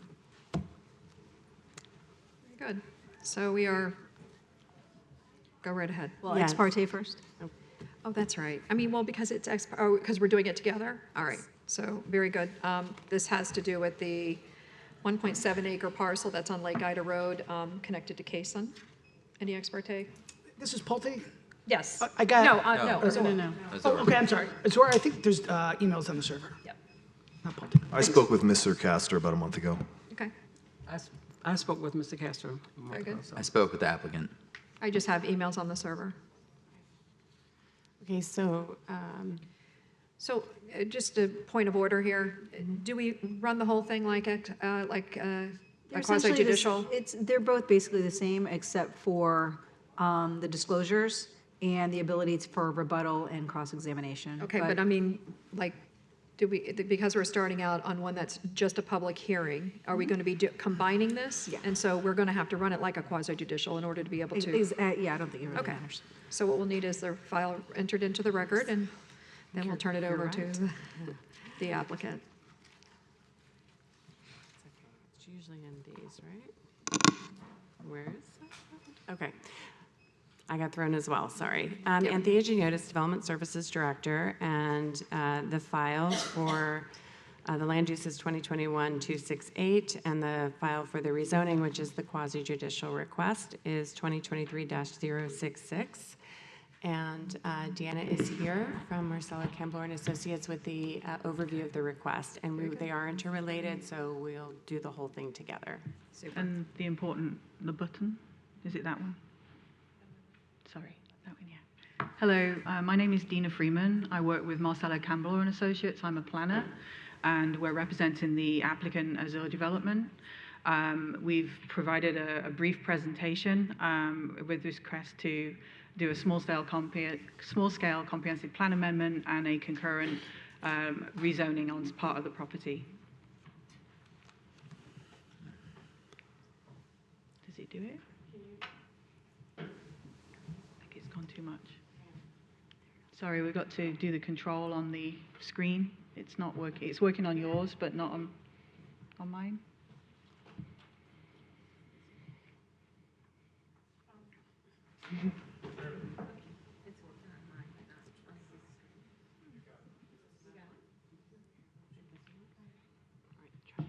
So just the middle one again, yeah. So we have a property where there's an existing church that's located off of Lake Ida Road and North Swinton Avenue, Northwest 2nd Avenue, and adjacent to Northwest 3rd Avenue to the west. We have, of that, 2.83 acres is the subject to the request for the future land use amendment from the existing community facilities to low-density residential. That's obviously an aerial that shows the existing area. You've got the site to the existing church to the east, and you've got the surrounding neighborhood. And this will be an infill development. So there's some views from Northeast 2nd Avenue, just so you can familiarize yourself. I'm sure you know the property quite well. But we wanted to give this views from Lake Ida Road. And there's the existing Cason United Methodist Church that's there with an existing church and a school facility. We've got active applications that are in, and just to give context to this, the request today is for a land use amendment, small scale, from community facility to low density residential. Concurrent with that is the community facility to R1A zoning on a larger portion of the property. There's also concurrently a Class 2 and a Class 3 application. Class 2 is for the actual creation of an 8-lot subdivision and that's concurrent with a major subdivision plat. And then the Class 3 is a modification to the existing church facility and a minor amendment to the plat to address the division of lands that are existing as low density and community facility. So today we're looking at the 2.83 acres. That's for the actual rezoning, and that's what will accommodate a single family subdivision. And the plat is required in order to be able to approve the separation between the existing church and the proposed Caissons 8-lot subdivision. So request number 1 is for the small-scale land use amendment from CF to LD, and that's on a 1.78 acre portion of the site. And to explain that, we've got here in blue, it depicts the existing land use of community facilities with land to the east that's owned by the church and operated within the church facility is already low density residential.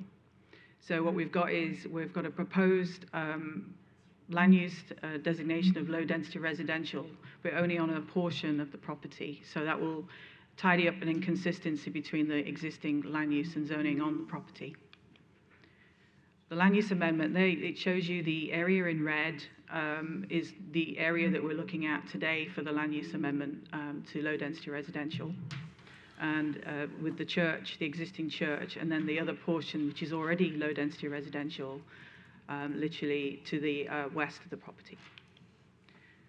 We've got the existing land use and the proposed land use shown in the maps, just to show you in relation to the colours on the maps and the surrounding area. Please note that a lot of that area is already low density residential in the surrounding adjacent property. We've got the existing zoning, which is CF, and the proposed zoning, which is R1A. We'll talk about that later, but I wanted to bring that to your attention because it shows that the 2.83 acres is going to be changed for zoning from CF to R1A to accommodate a residential development. The requirement for a small-scale comprehensive plan amendment requires assessment of the criteria within the land development regulations. The information was provided in detail in the justification statement and also in the staff report. So what I've done there is just summarize the actual policies that relate to the existing land use patterns, the existing development, infill development, looking at density, height, scale in relation to the character of the existing site and the surrounding area. Obviously to determine whether the color on the map change for land use and zoning would be consistent with these goals and policies and objectives. Obviously, what we've identified is that we've demonstrated that we believe we comply with all of those policies and criteria in the land development regulations. Findings of compliance with regards to concurrency, again in the staff report and in the justification statement, we identified that we have been found to be compliant with all concurrency. Typo error with regards to traffic, that should actually say 20 daily trips, not 80. Apologize for that, that was a typo. But obviously we've got concurrency has been demonstrated that this site could accommodate low density residential land use change on this portion, 2.83 portion of the property. And the second request is for a rezoning from CF to R1A for the 2.83 acres. What we've got here is we're showing you the zoning change subject area in relation to the church. And we're showing you here again the zoning change maps for the surrounding properties, again depicting that there's quite a lot of existing properties that are R1A zoning already. A zoomed in version of the existing and proposed zoning. R1A is identified in the comprehensive plan as a preferred implementing district for the low density land use designation. A detailed description and justification was provided in the submittal packet. Single family residential complies with the CP goal HOA2, which calls for the preservation and maintenance of stable neighborhoods. With the concurrent submittal, Class 2 site plan modifications to establish, in this case we're looking at a separate application for 8 new single family residences. It is to be noted that this is a low density residential. You can do up to 5 units per acre, which could accommodate, in just policy terms and doing the basic math, 14 units on the property. However, it is important to note that of that property that is existing, the 2.83 acre property has wellfield issues. It also has to accommodate the shared stormwater management system with the church and the proposed subdivision. And it also has, the R1A has 60 feet and 80 feet minimum lot widths. And so in doing the math and doing the design, which we have obviously done separate to this hearing, these hearings, we cannot accommodate more than 8 units on this property. So just to provide assurance on the numbers moving forward. So what we've provided is, there's a lot of words there, but ultimately we're looking at the criteria that's within the code as to what's happened and what's changed on this property. What's changed on this property is the church would like to be continuing to be a church while providing some release of property to support the retention of the church with the funding, while accommodating an infill development on property that's surrounded on 2 sides by existing single-family residents. So we've got criteria that's included. I've jumped ahead there, but there has been a change in circumstance with the church. And the property it would be appropriate for the zoning based upon the circumstances and just looking at the actual existing zoning and development patterns within that area. An infill development would be suitable and consistent with comprehensive plan policies and LDR policies. This is just the actual zoning standards in terms of identifying that we've complied with the most restrictive residential zoning district that's applicable given the existing development patterns and typical lot sizes. And also in terms of what's applicable to this is the rezoning of the land shall result in allowing land uses deemed compatible with the adjacent and nearby land uses, both existing and proposed. And it's also, it's compatible and acceptable in terms of the scale and character within the area. So we've got conclusions here that combine the request for the small-scale comprehensive plan amendment to low density from the CF land use. We're accommodating the request to amend the future land use to LD on the 1.78 acres of the Cason Court property will address the split in land use designation, which exists today, while accommodating the Cason Court 8-lot single-family subdivision. The concurrent rezoning, which is required when you request a small-scale plan amendment for R1A, is considered consistent with the city's applicable land development, land use policies and LDR procedures. The land use request to low density is consistent with the proposed R1A designation. A low density residential land use on R1A may accommodate a scale of development completely appropriate and maintaining the overall low density residential character of the neighborhood. And the R1A zoning district provides sufficient regulations to ensure that the areas of incompatibility can be mitigated. Thus, positive findings can be made with respect to concurrency and compatibility with the surrounding land uses. And that's the end of my presentation. I'm Thank you so much. whatever questions. Thank All you. right. Appreciate it. Staff? Okay.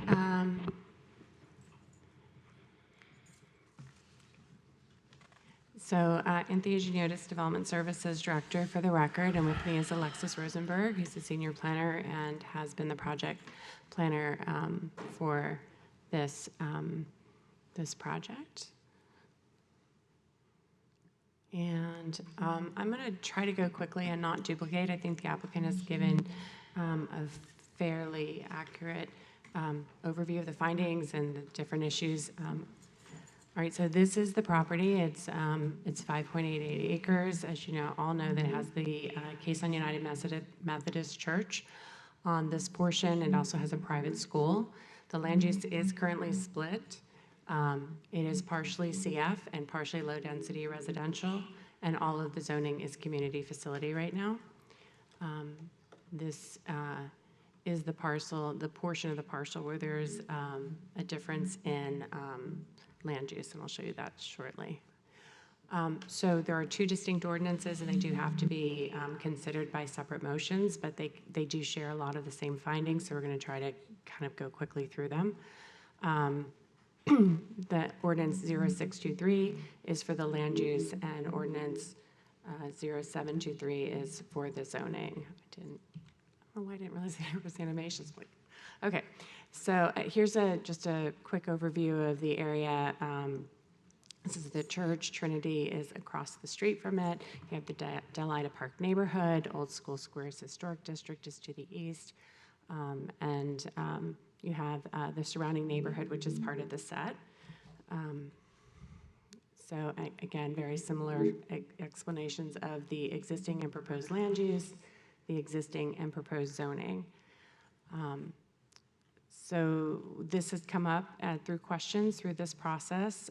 Allowable uses in the CF are everything from government facilities. They include the religious facility that is there, churches, assisted living, private education facilities, senior housing are options, but they're conditional uses. Under R1A, it's primarily single-family detached residential. However, the same religious and private education facilities are allowed there. It just kind of switched its position into conditional uses. So in terms of the Always Delray comprehensive plan, low-density residential is the preferred, is the most significant land use for the neighborhoods. The preferred zoning districts are R1A, RL, or PRD. However, we have other policies that direct us to utilize the lowest intensity that is appropriate for the neighborhoods and things like that. And the community facility does not have a density attached to it. It's almost always implemented through CF. However, sometimes open space or open space recreation is part of a community facility land use. I think it's important to note that community facility is a consistent zoning for LD, and you'll see that throughout our neighborhoods. The neighborhoods are either low density, open space, or community facilities, and that's pretty much the fabric of all the city's neighborhoods. So they are viewed as being complementary land uses. So again, if there's going to be a change, the direction is to use the most restrictive land use. LD is the most restrictive land use. The only time there is deviations is if the plan follows an adopted neighborhood or redevelopment plan. This area is under the West Atlantic Master Plan, which was the master plan that covered the set neighborhoods.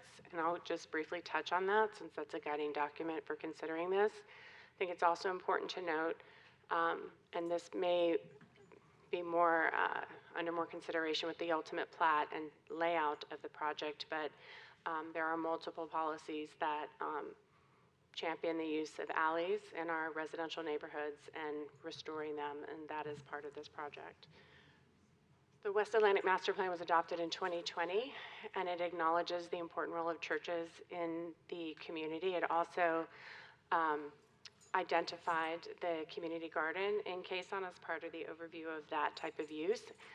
There are recommendations that the city should identify other vacant parcels and expand the community garden network and encourage other properties to do the same. But this is not a city property, and I think that's important, to understand.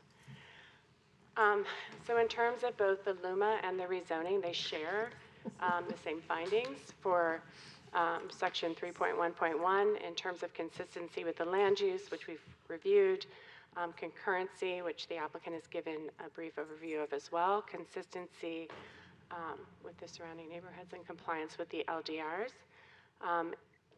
It is, I think, important to note that this is the old traffic study. Yeah. The Palm Beach County has issued a letter on February 22nd that says that the proposed development will generate less than 20 peak hour trips, Therefore, it is in compliance with the TPS standards that the county issues. I also think it's important to note that if the property were to remain community facility and let's say the school was to expand, right? Using that one FAR, could result in a facility that's over 100,000 square feet. Community facility allows 3 stories, and that would result in, over 2,000 trips. So we're trying to weigh the impact of the ultimate build out. And I think sometimes planning is a game of what's the worst case scenario that could result from this. Community facility is not guaranteed to remain, a community garden, unfortunately. Mm-hmm. So There will be, however, a parks fee that will be assessed for each unit that will be due at the time of building permit. And again, there are multiple policies related that can guide this decision in terms of the intensity and what's expected in the neighborhoods and what is considered compatible. That's throughout your staff report and through their justification statement as well. And the applicant actually gave you an overview of the multiple pieces that are related to this change that will come before you if the zoning and the land use are approved. The LDR section 245 requires that you determine as part of your consideration that there's a valid reason to change from CF to LD. And the applicant has made the justification statement that both items 2 and 3 are in play, that there is a change of circumstance with the property owner, and that the requested zoning is a similar intensity. Again, now the LDR echoes what the comp plan said for the land use, which is to utilize the most restrictive residential zoning, and the request is the R1 district, which only allows single family as opposed to some of the other districts, some of which allow duplex and other types. And then ultimately that you have to find that the rezoning is compatible with the adjacent uses that we reviewed in that application or in the previous slide, that it's surrounded by a mix of community facilities and single-family neighborhoods. So in summary, for the land use changing from CF to LD, or community facility to low density, excuse me, the consideration is really whether the requested land use is consistent with the goals, objectives, and policies of the comprehensive plan, which do reference the adopted neighborhood plan, which is the West Atlantic Master Plan. The plan does not make any other specific references to guide the development of this property beyond the role of the churches and community gardens in the community and maintaining the single-family districts. And then for rezoning from community facilities to R1A, whether there is a legitimate change in circumstance or if the proposal is a similar intensity, and then ultimately whether the proposed zoning is consistent with the surrounding neighborhood. Both ordinances were considered by the Planning and Zoning Board on February 27th, and they recommended approval 5-2. And we're both here if you have any questions. Very good. All right, since this is a public hearing and a quasi-judicial hearing, we're going to invite the public, if anybody would like to come up to speak on either 8A or 8B, step forward now. And if you have not been sworn in, please indicate and we'll have you sworn in.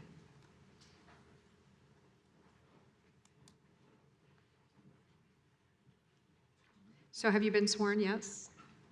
Yes. Okay. Did everybody get sworn in? I didn't. Okay, so we'll do that. For anybody who wants to speak. All right, we'll go ahead and do it. Raise your right hand, please. By the authority vested in me as the notary of the state of Florida, do you swear or affirm that the testimony you're about to give is the truth, the whole truth, and nothing but the truth? Yes. Okay, very good. Yes, ma'am. You're up. Hi, I'm Barbara Wooden, 220 Northwest 7th Street, and I am a member of Cason United Methodist Church and chairman of the Board of Trustees. And this has given me a whole new look at government. We were a little church who decided to sell the land out and back and do some projects, and look at what we found.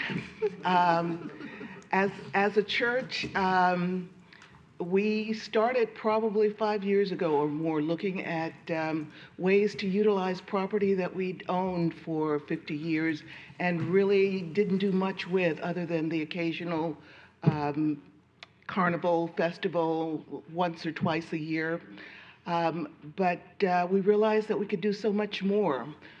We are in a church that is 50 years old. The building was built in '69, and it needs a little work.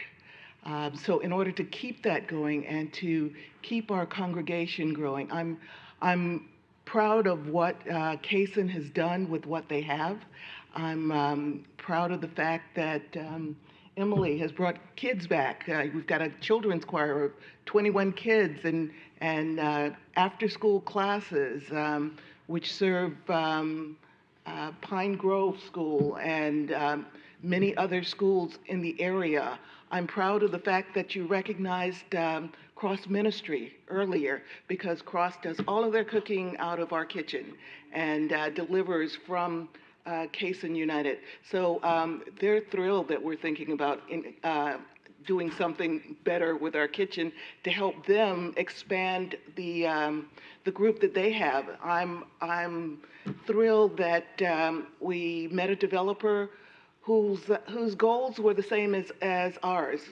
We put a sign up that said available land. We didn't say for what, for why. We had about 14 different offers. We had offers of more money, less money, different projects. But as I said to Rick Castor, you guys know how to speak church. And so they were able to meld in with our group and work with us on what they were developing. And so we are ready for the final step. We're ready to have you guys say yes, and we're ready to start making improvements, and we're ready to beautify the outside of the church to make it a better part of Delray. We intend to stay in Delray. We intend to continue the work in Delray. We intend to continue the food projects and any other project that Delray needs. And we intend to continue blessing Delray. Thank you so much. Yes, sir. Reverend David Schmidt, I'm the pastor at Casey United Methodist Church, 6768 Las Colinas Street, Lake Worth, Florida. I do not want my congregation putting that in the church. Can you imagine on a Sunday morning? I'm not going to go through everything she just said. We've been in this town since 1903. We just celebrated our 120th anniversary. And I'm as old as the church. I need some work. The church needs some work. We've had a property that we've had for 54 years that we didn't know what to do with. And so after many attempts to try and do something with ourselves, we decided to send it out to bid. Azure came back with not the bid that was the highest, but the bid that we felt would work the best with the community. And this allows us to plan for the next 120 years of our lives, to continue our service to the community. It's not a cash grab for us. It's a way for us to be able to solidify the good work that we continue to do in the community and hope to do for the next 120 years. Thanks. Thank you, sir. All right, Mr. Pablo, it is your turn. You've been Thank you. so patient to be here so long. Yeah, Pablo Del Real, 6285 White Pine Way, Lantana. And I admire the work that Cason United Methodist Church has done to try to transform this property, sell this property. I respect the work that they're doing. And I think they have every right to sell their property, but they need a rezoning to do that for this particular project. I am sorry I didn't get involved in this process a little bit sooner. I didn't know about it until more recently.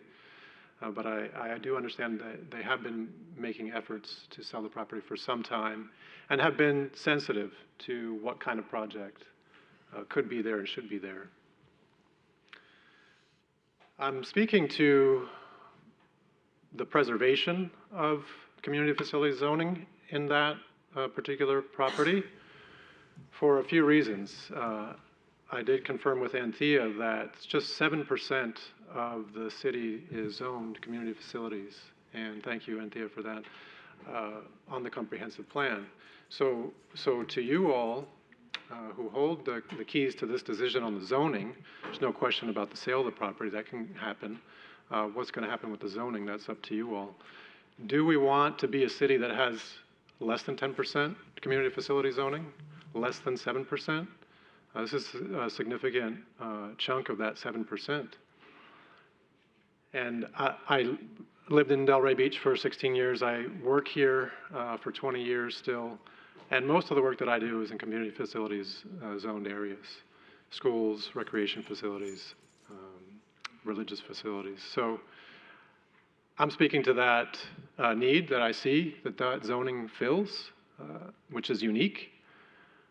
The population of the city is growing, and so how does it make sense as a city to reduce the community zoning facilities with a growing population? I don't see it, and it does pain me to have a difference of opinion on this with the seller, but that's just how I see it and feel a duty to speak to that. So my request to you is, yeah, what kind of city do we want to be? How much community facility zoning can we afford to let go? Thank you, sir. Anyone else? We got a little bit of the voice of reason here. George Long, 46 North Swinton.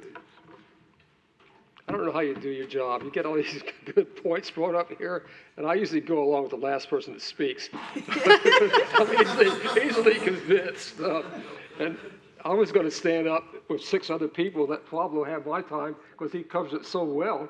But also that the church covers it so well. That church needs to stay, however they can do it. And then I understand also about the community facilities. We went through all this down there at the parking lot at SunTrust, where on 3rd Avenue and the railroad station there. Anyway, good luck. Thank you. Great. All right, anyone else? Seeing no one, coming back for any rebuttal or cross? So the rebuttal and cross is only as to the rezoning. The zoning. The 8B. I have none. Okay. I did want to, if it helps with your consideration, I think Pablo does raise a good point that there's only 7% of the city that's used for community facility. That's actually occurring on only 5% of the property that is community facility. However, if you look at Table NDC-1, the community facility zoning category is considered to either be preferred or compatible with almost all of our land use designations. I think it's accepting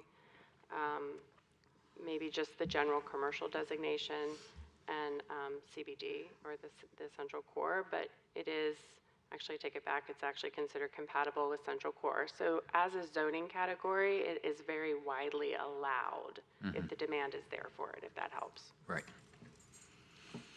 Okay, to the commission. Let's start down. Yeah.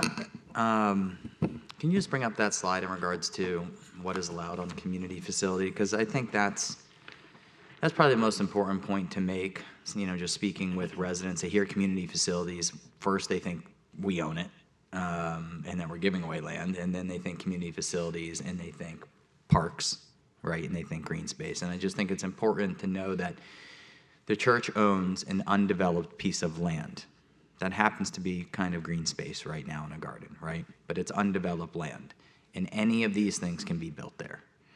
Also, I think is appropriate for that property is single-family homes.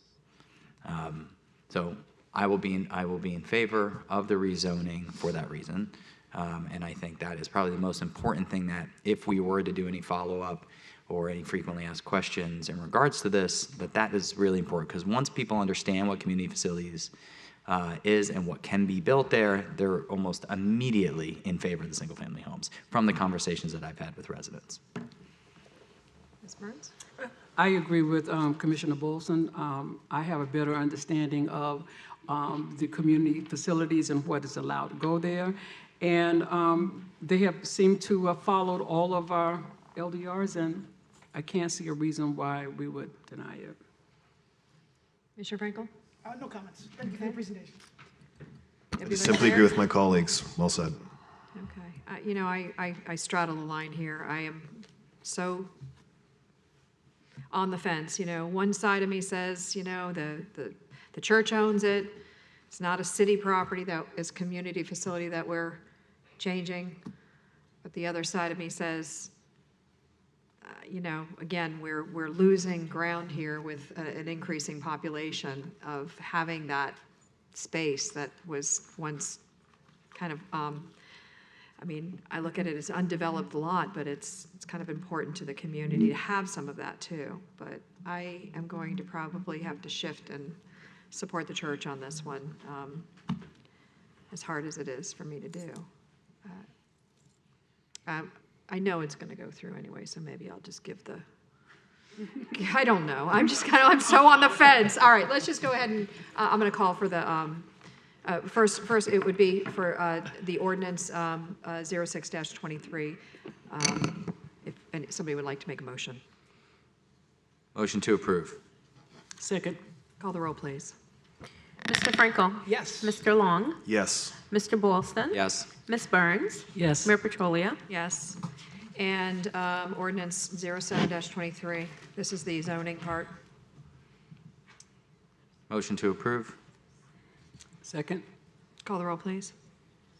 Mr. Long? Yes. Mr. Boylston? Yes. Ms. Burns? Yes. Mayor Petrolia? No. Mr. Frankel? Yes. Okay, very good. you very Congratulations, much. good luck to everybody. Thank you. All right, moving on to 8C, ordinance number 20-23. An ordinance of the City Commission of the City of Delray Beach, Florida, rezoning and redesignating a parcel of land approximately .63 acres in size located at 214 Northeast 22nd Lane, presently zoned neighborhood commercial NC to single-family residential R1AA, as more particularly described herein, amending the City of Delray Beach, zoning map, July 26, 2021, providing a conflicts clause and a severability clause, providing an effective date and further purposes. Second reading, public hearing. Ms. Anthea? So this is a rezoning that is related to one of those data conversions that we have had to struggle with through our mapping systems for a bit. It's a parcel of land that is located just south of, I think, Plumosa. It's located at 214 Northeast 22nd Lane, east of Seacrest. It's about .63 acres. There's an existing single-family home, and I think there might be a vacant parcel there as well. And the request is to amend the zoning map from neighborhood commercial to single-family R1AA, as it is supposed to be. So, for those of you new to the commission, we've had some trouble with a data conversion between AutoCAD maps that moved into GIS. And so occasionally we find a mistake and an error on either the future land use map or the officially adopted zoning map.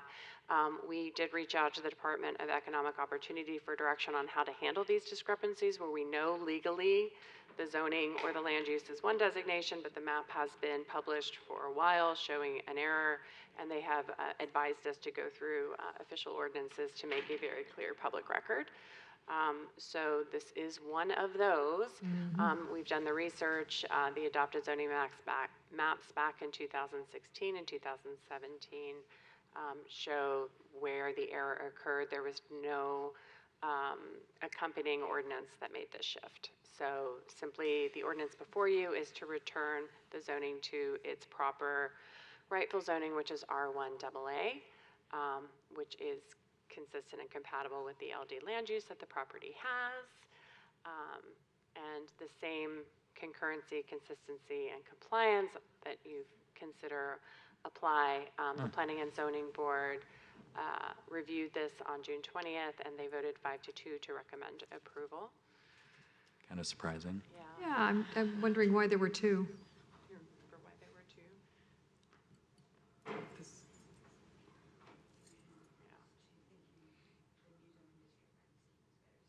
Yeah, I think she's right. I mean, it's across the street from the school. It might be a good place to expand neighborhood commercial ultimately. But if we are going to make that shift, our comp plan tells us to make that shift to something other than single family quite purposely through an overall redevelopment or neighborhood plan. So it's not something that we do outside of a larger effort that involves community input. Right.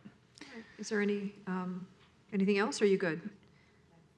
Okay, very good. So this is a public hearing. So I'd like to invite anybody in the audience that would like to speak to ordinance number 20-23.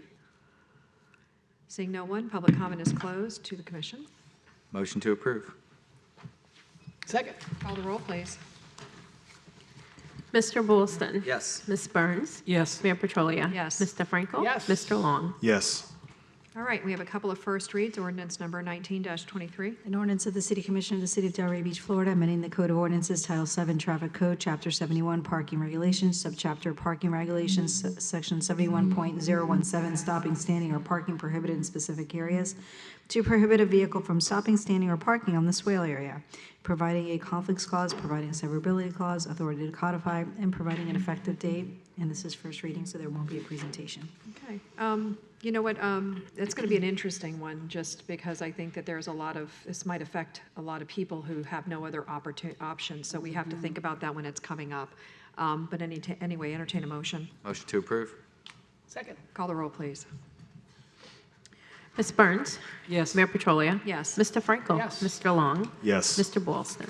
Yes. And now ordinance number 17-23. An ordinance of the City Commission of the City of Delray Beach, Florida, amending the Code of Ordinances of the City of Delray Beach by amending Chapter 96, Fire Safety and Emergency Services, Section 96.02, Fire Safety Inspections, to require all fire protection system reporting to be done through the city's internet-based reporting system, providing a conflicts clause, a severability clause, authority to codify, providing an effective date, and for other purposes.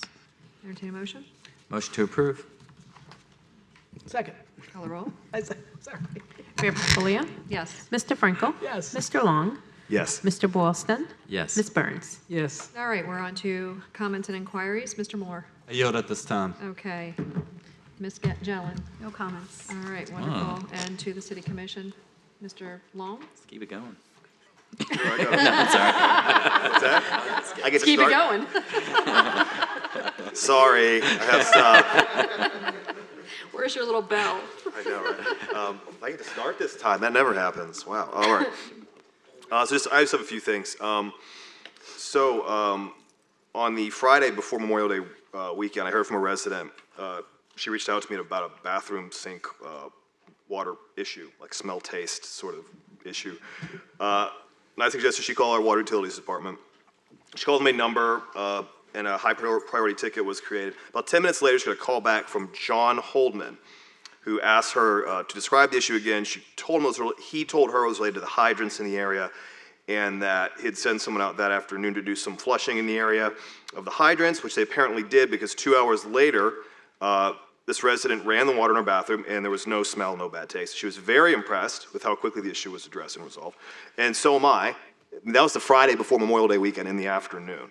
So I just want to thank John Holdman and the entire utilities staff just for handling this so quickly and professionally and for making us look good. And I want to thank Hassan for just running a tight ship in utilities. I think, like we did earlier with the officer who performed really well and made us look good on camera, I think it's great to be able to recognize when staff does a really good job. So I was really happy to hear that, and so I just wanted to reference that. So moving on, it was brought to my attention that our education board, which we're doing some of those appointments at the nominations at the next meeting, that we've had quorum issues in the past. And I wanted to dig in and understand what those are. I was told that maybe it was because I know there's some student members on there, and the schedule of when the meetings are may not jive with their summer schedule or something like that. And I figured maybe we could talk about it now or at the next meeting to understand what the issues are there, to see if maybe we need to either change the meeting time or maybe have those students be advisory members that sit in on the meetings but don't have a vote, just to ensure we're getting a quorum going forward when we make our appointments. Do they have actual students that are actually being accounted for on that? I thought it was just adults, and then there's...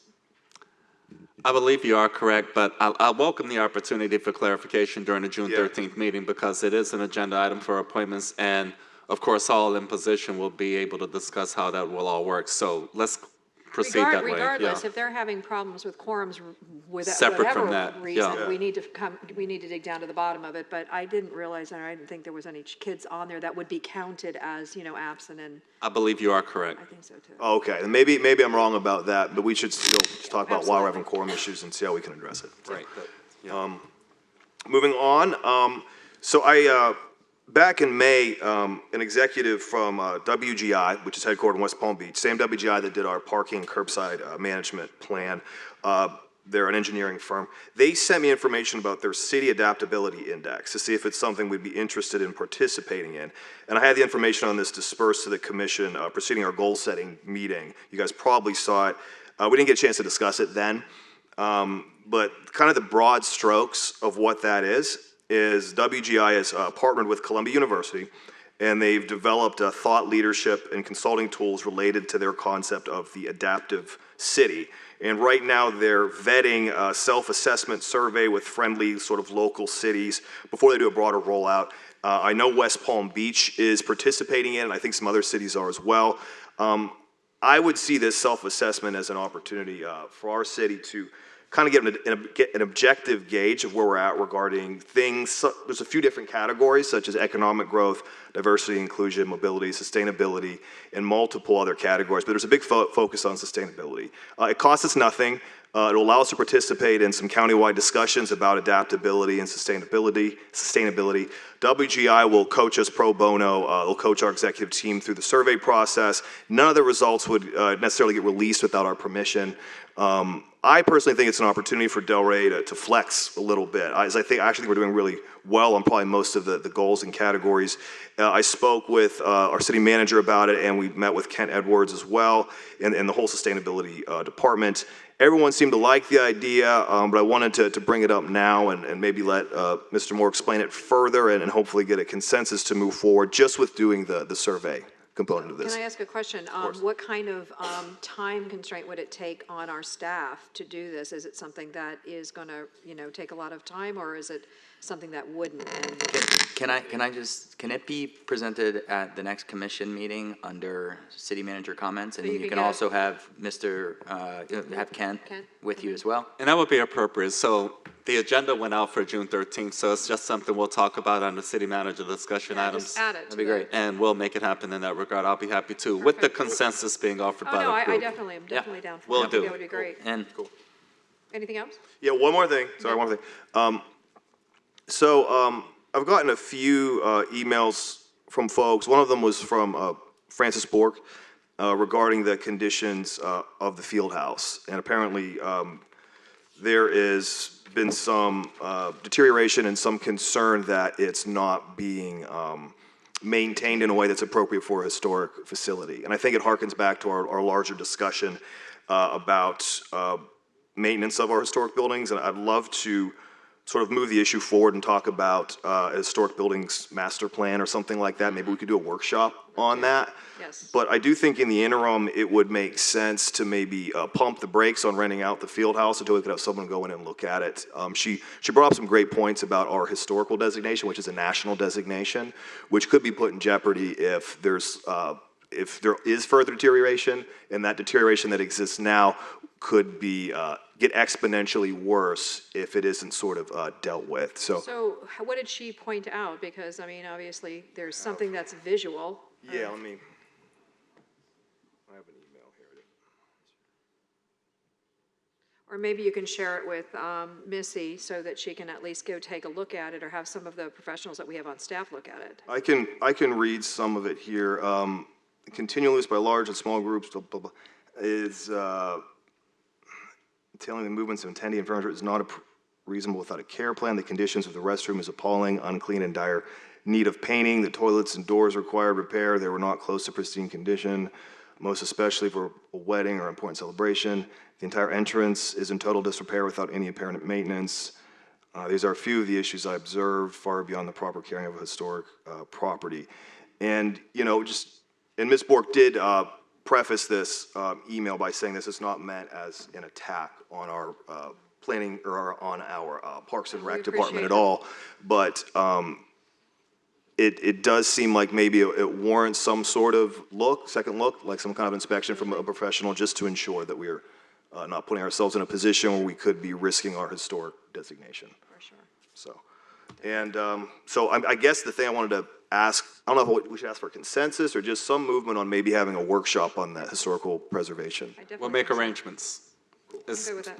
Seems like support is available, and that's very I'll tell you something, appropriate. we're like, I would tell you, I don't see Commissioner Johnson in here any longer, but basically, I mean, that was her thing. She would just be so proud of this commission, because that's all we're doing is workshops. All right, anything else? That's all I got. All right, Mr.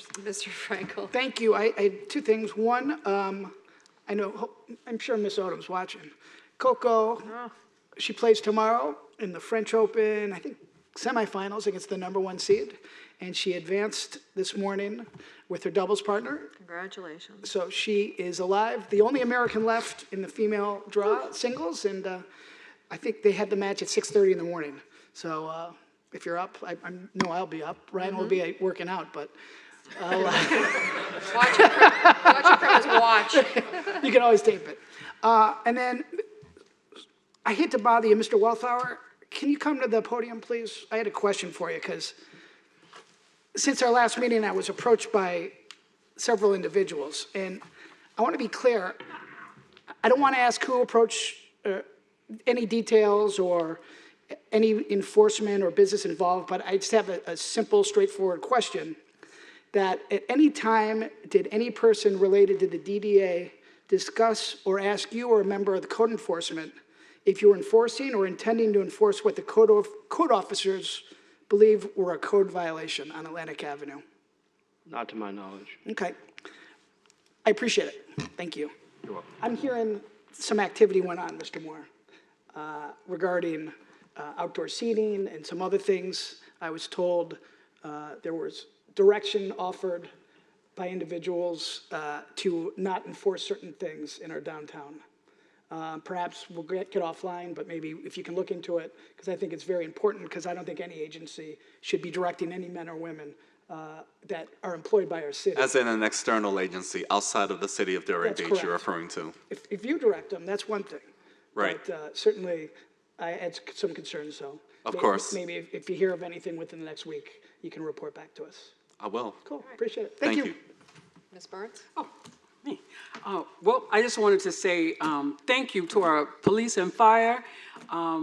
You know, you guys have been really, really busy this last couple of weeks with 2 missing people, the accident down, the train. train. You know, every time I look, I'm like, oh my God. So Shooting. just, I commend you on your keeping us safe and responding to these many things that, happen in the city, but, I just want to recognize you for that. And also, I talked to Althea, and I know that we've had a lot of individual requests for setbacks here, setbacks there.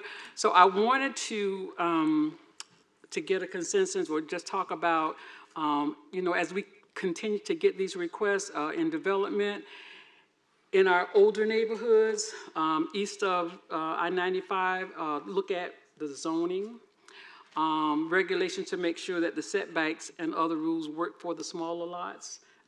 We're getting a lot of requests for that, and we're experiencing that also in the set for the eastern part of the city, so that they apply fairly and consistently. So I'm looking for another workshop to review and amend the current land development regulations as they relate to the smaller lots. Commissioner, I'm sorry, but I think that one's already in the pipeline, Yeah, so I don't think we need a they're workshop on already it. working on it. We can just have staff continue to work on it, but they I know it's on the list. Recommendations and considerations will likewise be For forthcoming. smaller lots.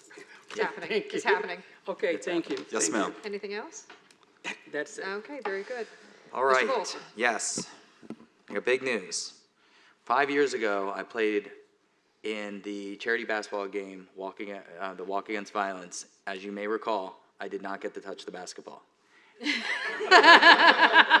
This year, I wouldn't be owning that one. hold on. Oh, okay. This year, I was once again asked to play. I not only touched the basketball, but I scored. So, Woo, just there gonna you say. go, All right. So, no, it was. The Heat would be proud. Yes. No, it really was an honor to be asked to play. I've been out of town the last few years, and of course with the pandemic, so it was fun to get out there and play with all the team members. And even more so, last week I took a day